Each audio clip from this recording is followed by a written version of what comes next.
Da, ni raha sana msikilizaji. Nikwambie tu ya kwamba hauoti wala unachokiona sio ndoto, bali ni kitu cha uhalisia kabisa. Karibu tena kwa mara nyingine kwenye historia yetu tamu na story iliyovutiwa sana na watu wengi, na hatimaye tumerejesha tena baada ya ile channel yetu kubwa kuondoka na history. Karibu sana, tuanze hii simulizi tamu ambayo mimi sitakuwa na mengi ya kusema, lakini watu wanaojua watapunga mikono wakifurahia baada ya kurejea kwa history tamu kabisa inayomhusu Edina pamoja na Roma. Kumbuka naye kwenda kukusimulia hii story ni mimi yule wa mwanzo kabisa, Lucas Lumbasi, na mtayarishaji wa history si mwingine ni Singano JR. Sasa bwana, story yetu inaanza kutuonesha pande fulani hivi za soko la Mbagala Rangi Tatu. Ilikuwa ni muda wa saa 1 za jioni ndani ya soko la Mbagala Rangi Tatu, na pilika zinaonekana kuwa nyingi sana kwa wafanyabiashara, kwa sababu muda huu kwa wafanyabiashara wengi ndani ya soko hili ndio muda ambao walikuwa wakifunga biashara zao na kurudi majumbani, hususan wale waliokuwa wakifanya biashara za nguo na vyakula. Kikawaida msikilizaji, ndani ya hili soko wafanyabiashara wengi walikuwa wakihifadhi mizigo yao sehemu salama kwa wale ambao walikuwa na mizigo mikubwa ambayo hawakuwa na uwezo wa kurudi nayo nyumbani, ambao pia hawakuwa na maduka maalum ya kufanyia biashara. Hivyo mara nyingi hulazimika kuhamisha mizigo yao kutoka eneo wanalofanya biashara mpaka sehemu ya kuhifadhia. Kazi hii ya uhamishaji wa mizigo ni kubwa kwa wafanyabiashara, hivyo wanakuwa wanaomba msaada kwa waendesha mikokoteni na wabeba mizigo kuwasaidia kuhamisha, huku sasa wakiwalipa kwa kiasi cha mizigo wanayobeba. Kuna mwanamama mmoja hivi alikuwa ni mweupe wa wastani, ni mnene hivi, aliyekuwa akifanya biashara ya kuuza madela, lakini alikuwa anauza pia vijora pamoja na viatu vya kike ndani ya soko hili la Rangi Tatu. Alisema kwamba Roma, njoo basi leo unisaidia kubeba mizigo yangu jamani. Nataka nikahifadhi kwa sababu muda umeshaenda sana. Na Roma naye akasema kwamba usijali mama Nasra, wala tusiwaze, nitakuhamishia haraka maana nina kazi pia ya kuhamisha na mzee Saidi. Oh, haya mwanangu, nitashukuru sana, aliongea mwanamama huyu, huku sasa akimuonesha Roma mizigo ya kuingiza kwenye mkokoteni wake kwa ajili ya kwenda kuhifadhi sehemu husika. Ndani ya dakika kadhaa tu Roma alikuwa ameshamaliza kazi ya kuhamisha mizigo yote ya kibiashara ya mama Nasra na kulipwa buku lake, na sasa alikuwa busy na kuhamisha mizigo ya mzee Saidi. Mzee Saidi ambaye alikuwa ni muuza viatu vya mtumba. Uchapakazi na uaminifu wa Roma ulikuwa ukiwafurahisha sana wafanyabiashara wengi sana wa soko hili, kiasi cha kupelekea mara nyingi kumtaka Roma awasaidie kila inapokuja swala la kubeba mizigo kuitoa sehemu moja kwenda nyingine. Alikuwa akifanya kazi kwa haraka sana Roma, kiasi ambacho hata wenzake ambao aliokuwa akifanya nao kazi walikuwa wakimshangaa kwa uwezo na nguvu alizokuwa nazo Roma. Basi mzee akasema kwamba kijana, asante sana kwa kuhamisha kwa haraka maana aisee na dharura. Roma akajibu, usijali mzee wangu. Aliongea Roma kwa kuweka tabasamu usoni mwake, na kisha alipokea noti yake ya shilingi 2000 na kisha kuingiza mfukoni. Mpaka kufikia muda wa saa 4 za usiku, Roma alikuwa amesomba bidhaa nyingi za wafanyabiashara na kwenda kuzihifadhi, na sasa alikuwa amekaa kwenye moja ya meza tupu tu iliyokuwa haina kitu, akihesabu pesa zake. Hatimaye nimeingiza 15,000. Ni kiasi kikubwa sana hiki kwa leo. Kuja nikale ugali na nyama ya mbuzi kwa Majoshua nisipe home nikalale, alijiongelesha Roma, huku akinyanyuka mahali alipokuwa ameketi na kusogelea mkokoteni wake na kuweka pembeni sehemu ambayo mara nyingi anauhifadhi yeye pamoja na wenzake mpaka siku inayofuata. Mwanangu, leo umepiga kazi sio poa ise. Kawaida tu Juma, japo ni kweli siku leo haikuwa kama jana, aliongea Roma akiongozana na rafiki yake Juma wakielekea uelekeo moja. Juma ni rafiki yake Roma wa muda na walikuwa wakifanya kazi pamoja. Utofauti wa Juma na Roma ni kwamba Juma yeye alikuwa ni mwenyeji wa jiji hili la Dar es Salaam, akiwa amezaliwa ndani ya jiji hili, na Roma alikuwa na muda wa miezi 6 tu tokea aingie ndani ya jiji hili la Dar es Salaam kutokea mikoani, na alikuja ndani ya jiji la Dar kama moja ya vijana wengi wanaokuja kwa kisingizio cha kutafuta maisha. Roma alikuwa ni mrefu wa wastani, mwenye mwili uliokuwa umejengeka vyema kimazoezi. Hakuwa handsome sana wala hakuwa mwenye sura mbaya. Alikuwa ni wale wanaume ambao walikuwa wakionekana kawaida sana katika macho ya wengi, na moja ya sababu kubwa iliyompatia Roma umaarufu ni kutokana na uchapakazi wake ndani ya soko hili la rangi tatu. Baada ya marafiki hawa kuvuka upande wa pili wa barabara, hatimaye walikuwa ndani ya mgahawa wa Mama Joshua kwa ajili ya kupata chakula cha usiku. Waliungana na wenzao wengi tu waliokuwa ndani ya eneo hilo na kuagiza chakula, huku wakiendelea kupiga stories za hapa na pale, limradi tu kunogesha maongezi yao. Sasa kuna jamaa mmoja hivi ni mbeba mizigo aliyekuwa maarufu sana ndani ya eneo hili la rangi tatu, aliyekuwa akifahamika kwa jina la Yusufu. Alisema kwamba oya wadawe, leo Club B pale kuna bonge moja la party mwanangu. Leo ni full B aise, alafu nusu bei. Jamaa mwingine mwembamba hivi akasema kwamba tukitoka hapa jamani lazima tukatembelee eneo hilo. Ila hiyo party kwani inahusu nini? Basi Yusufu akajibu ya kwamba mrembo Rose leo ni siku yake ya kuzaliwa na kuna bosi anayetoka naye hapa town ndo kaamua kumfanyia bonge la sherehe. Basi Juma akasema ya kwamba aise wanangu, kama ni hivyo hapo ni sawa kwa sisi kwenda kutembelea aise, au unaonaje Roma? Aliongea Juma akionekana ni mwenye kufurahia tukio hilo linalokwenda kutokea, kwani alikuwa ni mwenye kupenda sana kunywa bia, hasa zile za ofa. Nyie mtatangulia tu, mimi nitarudi geto kwanza nikaoge then nitaungana na nyie. Mzee unazingua mwanangu. Hapa hata sisi tutaenda kuoga kwanza ndo tutarudi kwenye party. Aliongea hivyo Juma na kuwafanya wengine wote wamsapoti. Naam, ni muda wa lisali moja tu, Juma akiwa ameongozana na Roma walikuwa mbele ya nyumba iliyokuwa na geti jekundu Mbagala Biasi pale pembezoni kabisa na kilipokuwepo kituo cha TANESCO. Taa kubwa za kituo hiki kiliwamulika na kufanya sasa waonekane vema kwa wapita njia. Kwani licha ya kwamba muda ulikuwa umeenda sana, lakini bado pilika za watu eneo hili zilikuwa zikiendelea.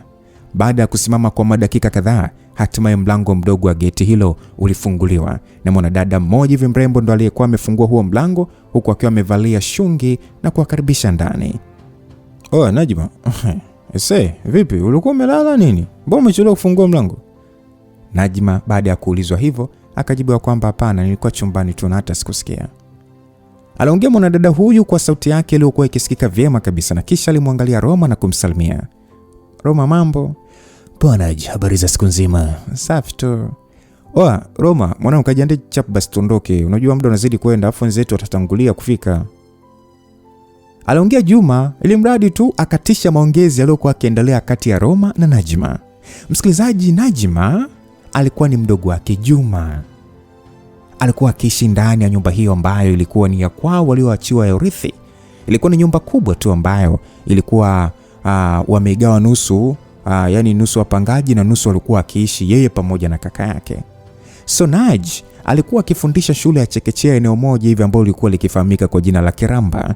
Licha ya kwamba alikuwa akilipwa ujira mdogo, lakini alikuwa pia akionekana kuipenda kazi yake hiyo ya ufundishaji. So tokea siku ambayo Roma anafika ndani ya nyumba yao na kupanga, Najma alitokea kumpenda sana mshikaji Roma. Najma alikuwa ni mwenye furaha sana asipomwona Roma. Na kutokana na shughuli za kaka yake na Roma kuwa ni za kuwaruhusu kurudi usiku na kudamka asubuhi, hivyo mara nyingi alikosa muda wa kuonana na Roma. Hali ambayo sasa alimfanya kuhakikisha kila siku yeye ndio anayewafungulia mlango kila wanaporudi kutoka kazini. Licha ya Najma kumpenda Roma, kwa kaka yake ilikuwa ni tofauti. Hakupenda kabisa Najma kujihusisha kimapenzi na Roma kabisa. Na hii yote ilisababishwa na hali ya kimaisha aliyokuwa nayo Roma. Juma alimuona Roma ni kama mtu fulani tu hivi ambaye hakuwa na malengo na maisha yake. Hivyo aliona kitendo cha dada yake kuingia katika mapenzi na Roma, dada yake asingefika mbali kimaisha na angeendelea kuishi katika hali ya maisha duni ambayo yani ni hali fulani tu ambayo hakuwa akitaka litokee, kwani aliamini kwa uzuri aliokuwa nao dada yake, kama ni kupata mwanaume mwenye pesa na kumuoa lisingekuwa jambo gumu. Lakini asilolijua Juma ni kwamba ni wanaume wengi sana walikuwa wakikataliwa na Najma licha kutaka kumuonga pesa nyingi na hata kumwahidi kumuoa. So mlimbwende huyu alikuwa amekufa na kuoza kwa mwanaume ambaye hakuwa na chochote cha kutishia jamii. Mwanaume wa kawaida sana na maskini, mpangaji wao tu, anayekwenda kwa jina la Roma.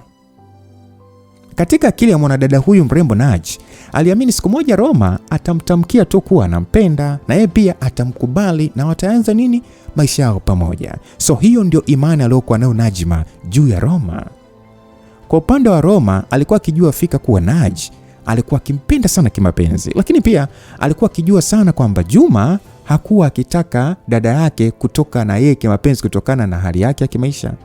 Hivyo licha ya yeye kumuona Najma kama mwanamke mrembo ambaye yeye kama mwanaume rijali anapaswa kuwa naye katika mahusiano, lakini alijitahidi sana kujizuia kumuonyeshia mapenzi mwanadada huyo, kwa sababu hakuwa ni mtu mwenye kutaka ugomvi na rafiki yake Juma. Kiufupi, alikuwa amependa sana chumba alichopanga ndani ya nyumba hii ya Juma pamoja na dada yake. Basi bwana, baada ya Roma na Juma kujiandaa na kubadilisha nguo, hatimaye walitoka kwa kupitia geti dogo na kisha kutoka ndani ya nyumba hiyo na kuelekea uelekeo wa Club B. Kutoka Biasi mpaka ilipokuwa ikipatikana Club B hapakuwa mbali sana. Klabu hii ilikuwa ikipatikana Chalambe, nyuma tu kidogo kabla hujafika sehemu iliyokuwa ikifahamika kama Maji Matitu. Ilikuwa ni moja ya klabu kubwa sana na ya kuvutia iliyokuwa ikipatikana ndani ya eneo hili. Lakini pia ilikuwa maarufu sana kiasi kwamba ilikuwa ikitembelewa na watu waliokuwa wakiishi ndani ya mji huu ambao walikuwa wakiishi nje ya eneo hili, ikiwemo Chamazi, Temeke, Kisemvule na baadhi ya maeneo ya karibu. Basi Yusufu akasema kwamba oya, wadau mmechelewa sana mwanangu, tena sana bia 3 hii. Aliongea Yusufu huku akigida bia yake kwa mbwembwe iliyokuwa na chapa la Safari Lager. Sasa Juma akasema kwamba usijali Yusufu, tutakufikia tu. Aliongea Juma huku akiangaza macho huku na kule, akikagua mandhari ya hapa ndani na hata kwa upande wa Roma hivyo hivyo tu. Basi siku hii ya leo watu walionekana kuwa wengi sana, kwani makelele yalikuwa ni mengi, huku harufu ya pombe ikiwa imetapakaa kwa hali ya juu ndani ya eneo hili. Sauti nyororo iliyosikika kwa vijana hawa na kuwafanya wamwangalie aliyekuwa akiongea ilisikika ikisema kwamba handsome boys, karibuni niwahudumie. Na hapo kila mmoja alitoa macho ya uchu baada ya kumwona mwanadada ama ni mwanamke wa haja mrembo aliyevalia suruali ya kitambaa iliyomchora vyema umbo lake namba 8. Mwanamke huyu alikuwa ni mzuri kweli kweli. Si kujaliwa tu shape, lakini pia alikuwa amejaliwa sura nzuri yenye urembo wa asili ambao huwafanya wapenda ngono wengi kummezea mate. Basi Juma akasema, Sister Rosie, sijatarajia kabisa kukuona leo ukihudumia bwana. Sijatarajia . Aliongea Juma kwa mshangao na kumfanya Rosie kutabasamu, huku macho yake yote akiwa ameelekeza kwa Roma ambaye alionekana kama mtu ambaye hakuwa na habari na mtu aliyekuwa mbele yake, kwani alikuwa ni mwenye kukagua kila mtu aliyekuwepo ndani ya eneo hilo kama jasusi anitafuta adui. Basi Juma akasema kwamba sasa mimi nipatie safari kama bro wangu hapa Yusufu, nipe baridi. Aliongea Juma huku akaa vizuri kwenye kiti, huku sasa akiwa ameachia tabasamu pana usoni mwake.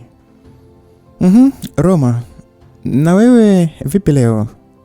Aliongea huku sasa akimwangalia Roma kwa madaa kiasi kwamba wenzake wote walikuwa kimuonea wivu kwa kuangaliana na mwanamke mrembo kama Rosie kwa stili hiyo. Mimi kwa leo nataka ofa. Nipatie Henken, gharama ni juu yako. Aliongea Roma pasipo kupepesa macho na kumfanya Rosie atabasamu na kisha kumwambia asijali, anamletea na atalipia kwa kila kinywaji atakachokunywa kwa hiyo siku. Jambo ambalo liliwafanya marafiki zake waone ni upendeleo, lakini wala Rosie hakuwajali. Kuna jamaa mmoja alisema kwamba oya mwanangu Roma, huyu manzi anakubali sana, tena ni kitambo sana mwanangu. Mimi nashangaa mzee hata uchangamki. Au unaogopa ni vya wakubwa nini? Aliongea jamaa mmoja hivi aliyekuwa pembeni ya Yusufu. Jamaa huyu alikuwa akifahamika kwa jina la Samia. Sasa Yusufu akasema kwamba kweli kabisa Samia, unajua manzi anamkubali sana mwamba hapa. Lakini jamaa anazembea tu. Ningekuwa mimi nisharekebisha tayari na hapa ningekuwa nakunywa bia fululu tu mwanangu. Aliongea Yusufu na muda huo alikuja Rosie na kuweka vinywaji huku sasa akimpatia kinywaji Roma. Babe, kuna mbuzi choma nikuletee. Wote waliangaliana kwa macho ya kimshangao. Tena ni yale macho ya kutamani kile kilichosemwa, lakini hawakuambiwa wao. Mtu aliyekuwa amepewa ofa hiyo alikuwa ni Roma. Kweli leo umezaliwa upya. Kama ni ofa, mimi sina tatizo na nipo tayari kwa kila ofa inayopatikana. Ofa nyingine hautaweza bwana.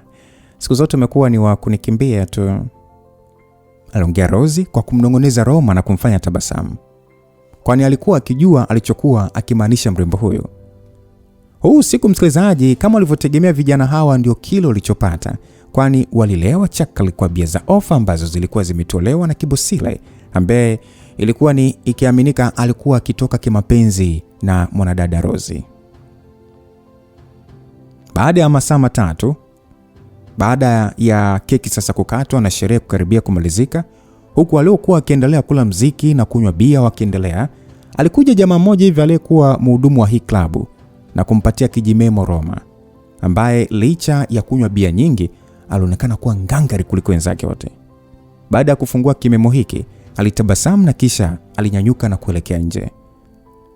Alikata kushoto na ndani ya dakika chache tu alikuwa nje ya chumba na kugonga. Baada ya kugonga, mlango ulifunguliwa. Aliyefungua mlango alikuwa ni mrembo Rose. Alikuwa amevaa kanga moja tu.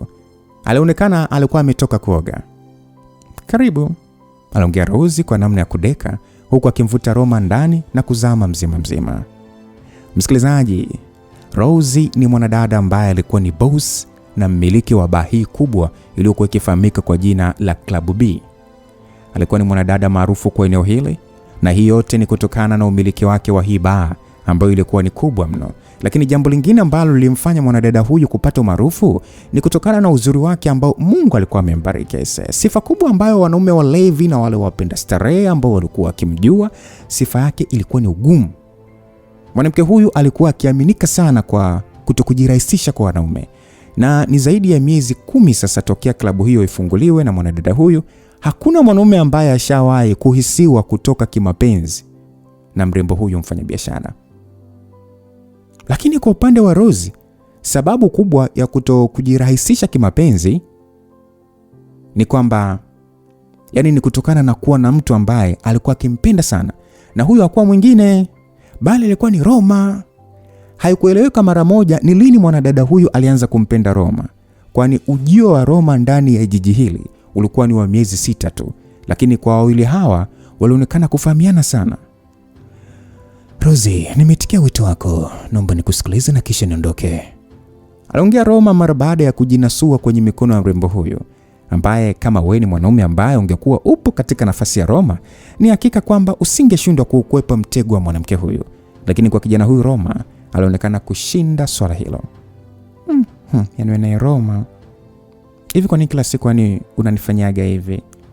Wewe ni mwanaume Roma, mpaka sasa ushajua kwa nini nimekuita. Hebu acha basi kunifanyia hivyo bwana, nakuomba, aliongea Rozi kwa sura ya kutia huruma, huku machoni mwake akionekana ni kama hali ya mtu fulani hivi anayetaka kulia.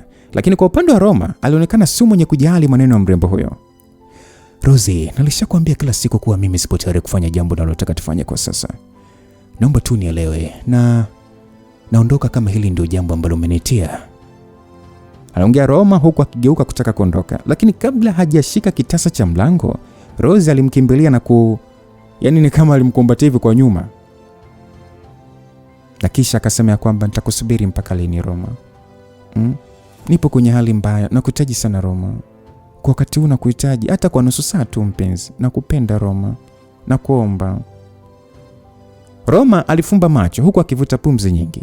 Hisia za kimapenzi zilikuwa nyingi kwake, lakini alionekana hakuwa tayari kufanya kitu na Rosie. Na kwa kutumia nguvu kubwa ya kihisia, alishika mikono ya Rosie na kisha alijinasua kwake, na bila ya kuongea neno lolote alitoka nje huku akimwacha Rosie akiwa ni kama mtu ambaye hakuwa akiamini kile ambacho kimetokea. Hakuwa akiamini kwamba kwa uzuri wake aliokuwa nao ameshindwa kumpagawisha mwanaume kama Roma. Alijishangaa sana, kwani alichokuwa akiamini alikuwa ni mwanamke mzuri sana ambaye kwa mwanaume yote yule ambaye angemtaka singemkataa. Lakini kwa zaidi ya mara 5 anakataliwa na Roma. Hili kwake lilimshangaza sana, lakini pia lilimfikirisha na kuona huenda Roma na matatizo. Upande wa Roma alionekana kama ni mtu ambaye alikuwa amechanganyikiwa, kwani hata kule baa alikoacha wenzake hakurudi tena, bali alitembea kwa miguu pembezoni mwa barabara, huku akionekana ni mwenye kushindana na hali iliyokuwa ikiendelea katika mwili wake. Hapana, kwa leo siwezi kulala hivi bila kukutana na mwanamke. Lazima nitafute kahaba yoyote ule niende naye ghetto, aliongea Roma, huku sasa akiongeza mwendo. Alionekana alikuwa ni mwenye hisia kubwa sana ya kufanya mapenzi, na alichodhamiria katika kichwa chake ndio alipanga kukitimiza kwa namna yoyote ile, kwani kitendo cha kuingia tu kwenye chumba cha Rose na kumuona akiwa nusu uchi kilikuwa kimemfanya kuwa na hisia kubwa sana za kufanya tendo. Rose ni mwanamke ambaye sitaki kabisa kujihusisha naye. Hapana, hapa siwezi kuwa naye katika mahusiano kwa sasa, ni mapema mno, bado sijiamini, aliongea Roma. Na wakati huu alikuwa mbele kabisa ya jengo ambalo lilikuwa na maandishi ya JR Hotel.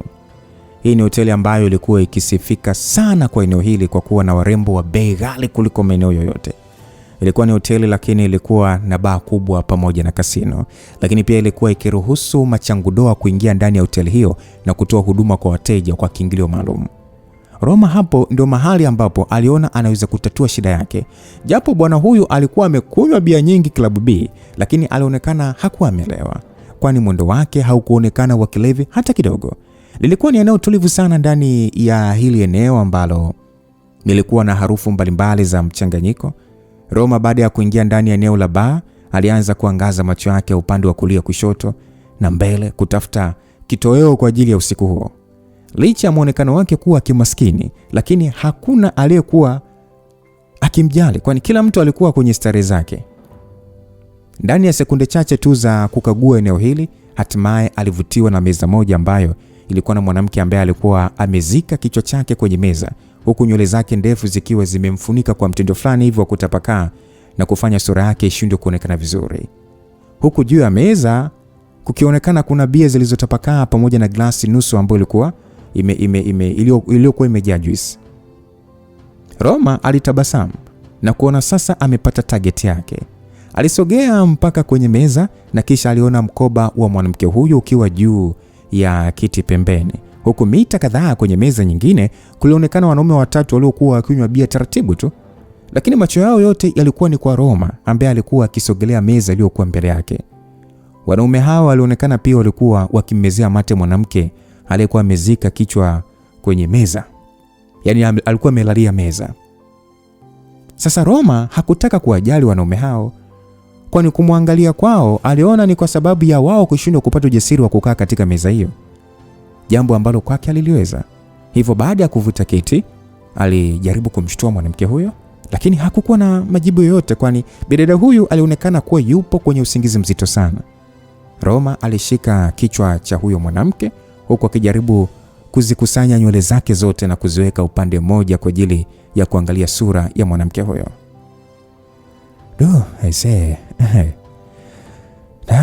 Leo nadhani bahati imeniangukia.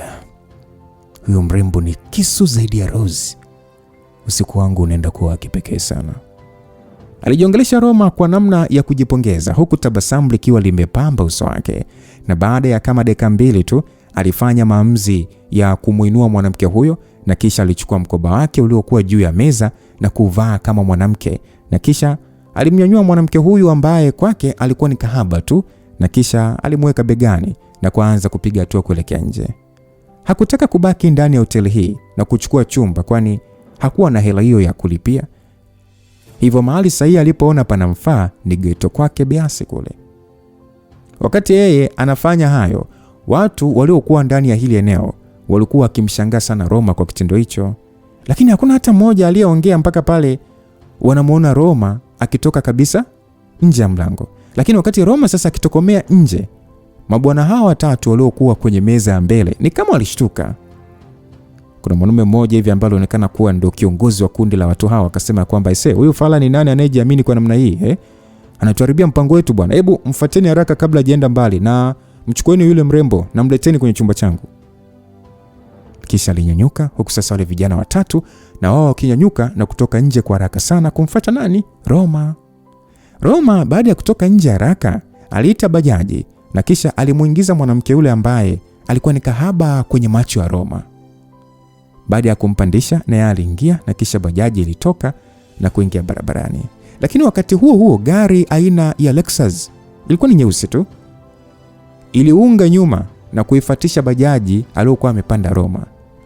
Muda huo sasa magari hayakuwa mengi sana, lakini vijana waliokuwa wakiendesha gari hii walionekana kuwa makini kutokuvunja sheria za barabarani, kwani waliogopa kusababisha ajali. Kwa hiyo wakati yote haya yakiendelea, ilikuwa ni usiku kama wa saa 8 hivi. Mwendesha bajaji alikuwa ni mwenye kujali gari iliyokuwa ikiwapigia honi nyuma yake, na hiyo yote ni kutokana na Roma kumwambia aachane nayo na azidi kuendesha kwa kasi. Dereva wa bajaji alionekana kuijua mitaa vizuri tu ya eneo hili la Chalambe Rangi Tatu, kwani baada ya kutembea mita chache aliingia chocho na kuendelea na safari. Kitendo ambacho kwanza kilimfurahisha sana Roma, lakini pia kilifanya gari ambalo lilikuwa ikiwafuata nyuma kushindwa kuingia chocho ambayo bajaji hiyo ilikuwa imeingia, na kwenda kusimamisha gari mbele kusasa wakitoa matusi. Kuna jamaa mmoja hivi aliyekuwa na nywele za marasta, aliyekuwa akifahamika kwa jina la Jose, akasema kwamba wewe Amos, hatuwezi kuingia na gari huku bwana kwenye vichochoro. Hapa inabidi tu tutembee hapa kwa miguu chap, tusije kuwapoteza. Ikawa shida kwetu na bosi bwana. So baada ya wawili hao kukubaliana, walitoka haraka na kuingia chocho kwa kufukuzia bajaji. Lakini walikuwa wameshaipoteza, kwani walionekana kuwa si wenyeji wa haya maeneo, hivyo walishindwa kujua uelekeo. Sasa Amos akasema, "Ise, bosi leo atatua mwanangu." Jose akasema, "Hakuna namna, turudi tu tumuelezea hali halisi." Basi waligeuka na kurudi barabarani. Upande wa Roma sasa alikuwa ni mwenye kupandwa na hisia kila alipokuwa akinusa harufu nzuri ya mrembo aliyekuwa kwenye mikono yake. Basi mwendesha bajaji akasema kwamba, "Bosi, huyo mtoto ni balaa, kama ni demu wako umepata demu." Aliongea hivyo mwendesha bajaji mara baada ya kuafikisha Roma mbele ya geti jekundu, na Roma hakumjibu zaidi tu kutabasamu, na kisha alitoa buku na kumpatia mwendesha bajaji, na kisha alimbeba mrembo wake begani na kufungua geti dogo na kuingia ndani. So baada ya kuingia kwenye chumba chake, hakutaka kufanya jambo lingine zaidi ya kufanya kila alichodhamiria. Alimwangalia mrembo aliyekuwa juu ya godoro lake ambalo alikuwa amelitandika chini, na kisha akatabasamu na kuanza kuvua nguo. Baada ya kumaliza, alimtoa nguo moja moja mwanamke aliyekuwa mbele yake, na kisha alimweka kwenye mkao mzuri tu na kutoa mwichi wake na kuwekea kilainishi fulani, na kisha akaupeleka kwenye mafiga. Kilichosikika hapo ni kelele tu za kuchochea kuni kwenye mafiga. Kwake hakujua ni kelele ambazo ni za aina zipi, na bidada huyo bado hakuwa akijitambua. Roma alifanya kwa muda mrefu kidogo, zaidi ya kama dakika 60 hivi, mpaka pale aliposhusha mzigo wake huku akihema kwa nguvu na kujilaza pembeni ya mrembo huyo na kupitiwa na usingizi moja kwa moja. Sasa ilikuwa ni saa 12:30, ndio muda ambao Roma alishtuka kutoka usingizini. Aliangalia saa kwa kutumia simu yake ya kitochi na kuona siku hiyo alikuwa amelala kuliko isivyo kawaida. Baada ya kurudisha simu yake chini ya sakafu, alimgeukia mrembo wake aliyekuwa pembeni yake akiwa amelala bado. Sijawahi kudhania naweza kupata kahaba mrembo kama huyu, tena sehemu kama JR Hotel." Aliongea Roma huku akiwa sasa anamwangalia mwanamke mrembo aliyekuwa mbele yake. Lakini wakati akiendelea kuwaza, mara mlango uligongwa tena kwa nguvu, kitendo ambacho kilimfanya mwanamke mrembo kushtuka kwa nguvu na kukaa kitako, huku akiwa ni mwenye kushangaa eneo alilokuepo. Alimwangalia Roma na kuona ni mtu ambaye hakuwa akimtambua. Alijiangalia na kujiona hana nguo, na haraka haraka alijifunika kwa kipande cha shuka, huku sasa akianza kuvuta kumbukumbu, kitendo ambacho kwa dakika 2 tu mboni za macho yake zilijaa machozi. Wakati huo Roma hakuwa akijua kinachoendelea nyuma yake, kwani alikuwa akiongea na Juma nje. Baada ya kurudi ndani, alimuona mwanamke kahaba mrembo akiwa tayari ameshavaa nguo zake zote, huku akiwa ni mwenye kutafuta kitu. "Hey mrembo, unahangaika kutafuta nini?" aliongea Roma huku akisogea mpaka alipokuwa ameweka suruali yake na kuinyanyua. Na hapo sasa mwanadada huyo aliona alichokuwa anatafuta. Ilikuwa ni nguo yake ya ndani ambayo alichukua kwa haraka, na kisha aliingiza kwenye mkoba wake, na kisha bila kuongea chochote na Roma alitoka nje ya chumba, huku akimwacha Roma akizubaa. Lakini Roma baada ya kuona mrembo yule katoka nje tena akionekana kuwa na haraka sana, aliamua kumkimbilia. Akasema kwamba hey sister, umesahau malipo yako. Aliongea Roma baada ya kutoka sasa akikutana na macho ya Najma aliyekuwa akiangalia kitendo cha mwanamke mrembo kutoka katika chumba cha Roma. Lakini pia akizidi kushangazwa na Roma kutoka na kuanza kumkimbilia yule mdada. So Naj alikerwa sana na kitendo kile, na ni kama moyo wake ulikuwa ukiungua kwa hali aliyokuwa akiona, na hakuweza kusimama zaidi kwani alikimbilia ndani. Kwa upande wa Roma ni kama alichelewa, kwani ile anatoka nje tu mwanadada yule alionekana kupanda kwenye bodaboda na kupotea kwenye macho ya Roma. Basi Juma akasema kwamba wewe kaka, una hatari sio poa. Kile chombo mwanangu umekipatia wapi? Ndio maana jana mwanangu sikukuona, kumbe ulikuwa na misheni zako. Aliongea Juma ambaye alikuwa ni kama tu mtu asiyeamini kile alichokiona. Kwani mwanamke yule alikuwa ni mrembo kiasi cha kwamba hakuwahi kuanza kumpata katika maisha yake. Lakini siku ya leo anamuona akitoka kupigwa bao na Roma. Kaka una bahati sana hizi, sio poa. Una nyota ya kupendwa na warembo tu kaka. Aliongea Juma pasipo kujibiwa na Roma, huku Roma akirudi kwenye chumba chake, na Juma baada ya kuona hajibiwi, na yeye mwenyewe aliamua kuelekea ndani kwao. Tena Juma alionekana kufurahia sana kitendo kilichokuwa kimetokea asubuhi, kwani alimuona Najma akikimbilia ndani baada ya kuona kila kitu. Juma akasema kwamba Najma, mimi nimekuambia Roma hakufai kabisa. Licha ya kwamba ni maskini wa kutupwa, lakini pia ni mchafu wa tabia. Hivyo ulifikiri mimi nitakaa chini ni kuruhusu tu utoke kimapenzi na Roma? Sahau, unafuta katika kichwa chako. Nadhani umeona mwenyewe. Aliongea Juma baada ya kuingia kwenye chumba chake na kuongea maneno hayo sasa akiamini dada yake atasikia vyema, kwani nyumba yao hiyo haikuwa na soundboard. Hivyo sauti ilikuwa ikipita moja kwa moja. Upande wa Roma baada ya kurudi kwenye chumba chake, alitoa shuka la kujifunika huku sasa akidhamiria kwenda kufua lile ambalo ni la kutandika. Lakini mara baada ya kutoa tu shuka hilo, alijikuta akitoa mshangao. Tena ni mshangao wa doa kubwa lililokuwepo kwenye shuka lake hilo la rangi ya kijivu. Hii ni damu hii. Ina maana yule mwanamke alikuwa bado bikra. Nafikiria ujinga tu. Tangu lini kahaba akawa bikra? Inaonekana alikuwa kwenye siku zake za mwezi. Anyway, nimeweka historia ya kumbandua mwanamke akiwa kwenye period. Aliongelesha Roma huku sasa akiweka tabasamu lake la kifedhuli, huku akinusa harufu ya marashi iliyokuwa kwenye mashuka yale na kutabasamu, huku akijiona mwepesi sana kwa siku hiyo. Basi siku 3 zilikuwa zimepita pasipo ya Roma kuonana na Najma, jambo ambalo halikumshangaza, kwani alikuwa akikumbuka vyema kuwa Naj alimuona mwanamke kahaba aliyelala naye siku 2 zilizopita. Hivyo alijua fika kuwa mrembo huyo atakuwa na hasira kali sana juu yake, kwani alikuwa akijua sana kwamba alikuwa akimpenda. Hivyo hata yeye hakutaka kujishughulisha sana juu ya Najma. Kwanza aliona ni jambo zuri, kwani angejiweka mbali na Najma. Upande wa Juma pia jambo hilo lilimfurahisha sana, kwani aliamini kwa jambo ambalo Roma amefanya litamfanya dada yake kutokumfikiria kabisa Roma na kuendelea maisha yake, huku akimtafutia mpango wa kuolewa na mwanamke mwenye wa kuolewa na mwanaume mwenye pesa zake. Na ili kuhakikisha Najma sasa afikiri kabisa kuendelea kumpenda Roma, alifanya kila njia kuhakikisha kwamba taarifa za Roma kulala na kahaba mpaka asubuhi zinasambaa ndani ya wapangaji pamoja na majirani.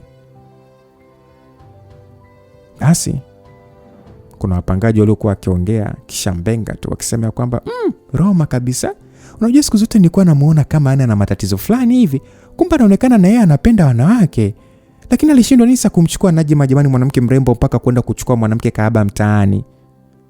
Mwingine akamjibu kwamba huenda Najma kuna kitu anakosa katika mwili wake ambacho hakimvutii Roma. Kwa hiyo huu ulikuwa ni umbea tu wa wapangaji, msikilizaji, huku akiwa wanasukana. Na yote hiyo ilikuwa ni kumuumiza Najma ambaye alikuwa akiingia kutoka kazini. Na Najma aliwasikia vizuri tu na kuzidi kumchukia Roma kwa kitendo cha kuleta kahaba kwenye nyumba yao. Najma alionekana ni mwenye mawazo, tena mengi mno. Lakini licha ya hayo yote ambayo alikuwa akiendelea kwa wapangaji, moyo wake ni kama umegawanyika vipande viwili, Kwani kuna upande ulikuwa bado ukimpenda sana Roma na hakuwa tayari kumwacha, lakini pia kuna upande ambao ulikuwa ukimchukia sana Roma. Pande zote mbili zilionekana kushindana vikali sana, huku upande unaompenda Roma ukichukua ushindi kila baada ya pambano. So baada ya upande huo kushinda kila mara, hamu ya kutaka kumuona Roma ilizidi kujaa katika moyo wake. Alikuwa amemkumbuka sana na alipanga usiku wa leo kumuona kwa namna yote ile. Muda nao haukukawia sana, kwani ulienda kwa haraka, kwani ile Najma anakuja kushtuka kutoka usingizini ilikuwa ni saa 12. Alinyanyuka haraka na kisha alielekea gengeni kununua mboga za usiku. Na siku hiyo alipanga kupika wali na choroko. Hivyo alinunua choroko na kuzichemsha na kuanza kuandaa chakula cha usiku. Alijiongelesha mwenyewe akisema ya kwamba ngoja leo nipike kingi tu, nitamwekea Roma katika chumba chake akirudi ale. Alijiongelesha hivyo wakati huo sasa akichambua mchele. Basi Mama Debora, huyu ni mmoja ya wapangaji, akasema kwamba vipi mwenzetu, mbona leo unaonekana kama ni mwenye furaha sana? Aliongea Mama Debora huku akimwangalia usoni Najma. Mama Debo ndio mpangaji pekee ambaye hakuwa na umbea mwingi, na alikuwa ni mlokole katika kanisa fulani hivi ambao ulikuwa mita chache tu kutoka nyumbani kwa Najma, na pia ndio mpangaji pekee aliyekaa kwa muda mrefu mno, kwani yeye pamoja na mume wake walianza kupanga hapo kwao tokea wakianza kuoana, na mpaka sasa ambapo walikuwa na mtoto mkubwa tu ambaye alikuwa ni chekechea anayefahamika kwa jina la Debora. Sasa Mama Debora hakuwa mtu wa nyumbani sana, kwani alikuwa akifundisha shule ya msingi Kwiriri, sehemu ambayo ilikuwa mbali na kumfanya kudamka sana asubuhi na kurudi jioni. Hivyo hakuwa akijua masuala yoyote aliyokuwa yakimhusu Roma au mambo ya kiumbea tu hapo nyumbani. Basi Najma baada ya kuulizwa hivyo akajibu kwamba hakuna jipya lolote Mama Debo, ni vile tu yani leo nimejikuta tu kuwa ni mwenye furaha. Mama Debo alicheka akasema, acha kunificha bwana, Roma akakutamkia na kupenda nini? Najma aliona aibu kwa sentensi hiyo na kuzidisha tabasamu. Mama Debo akasema kwamba nilijua tu unaonekana kumpenda sana Roma Najma. Najma alicheka na kisha akasema ndio. Mama Debo akasema, haya, muone sasa anavyoona aibu. Nimekuja kuweka umeme mimi. Aliongea Mama Debo huku sasa akimpita Najma na kuingia ndani kwa ajili ya kuweka umeme, kwani luku ilikuwa kwa ndani. Najma alidumu sebleni kwao kwa muda mrefu sana, huku akiwasubiria kaka yake pamoja na Roma kuweza kurudi kutoka kazini, licha ya kwamba alikuwa na usingizi mzito uliokuwa ukimnyemelea, lakini hamu yake ya kutaka kumuona Roma iliushinda usingizi na kuendelea kusubiri.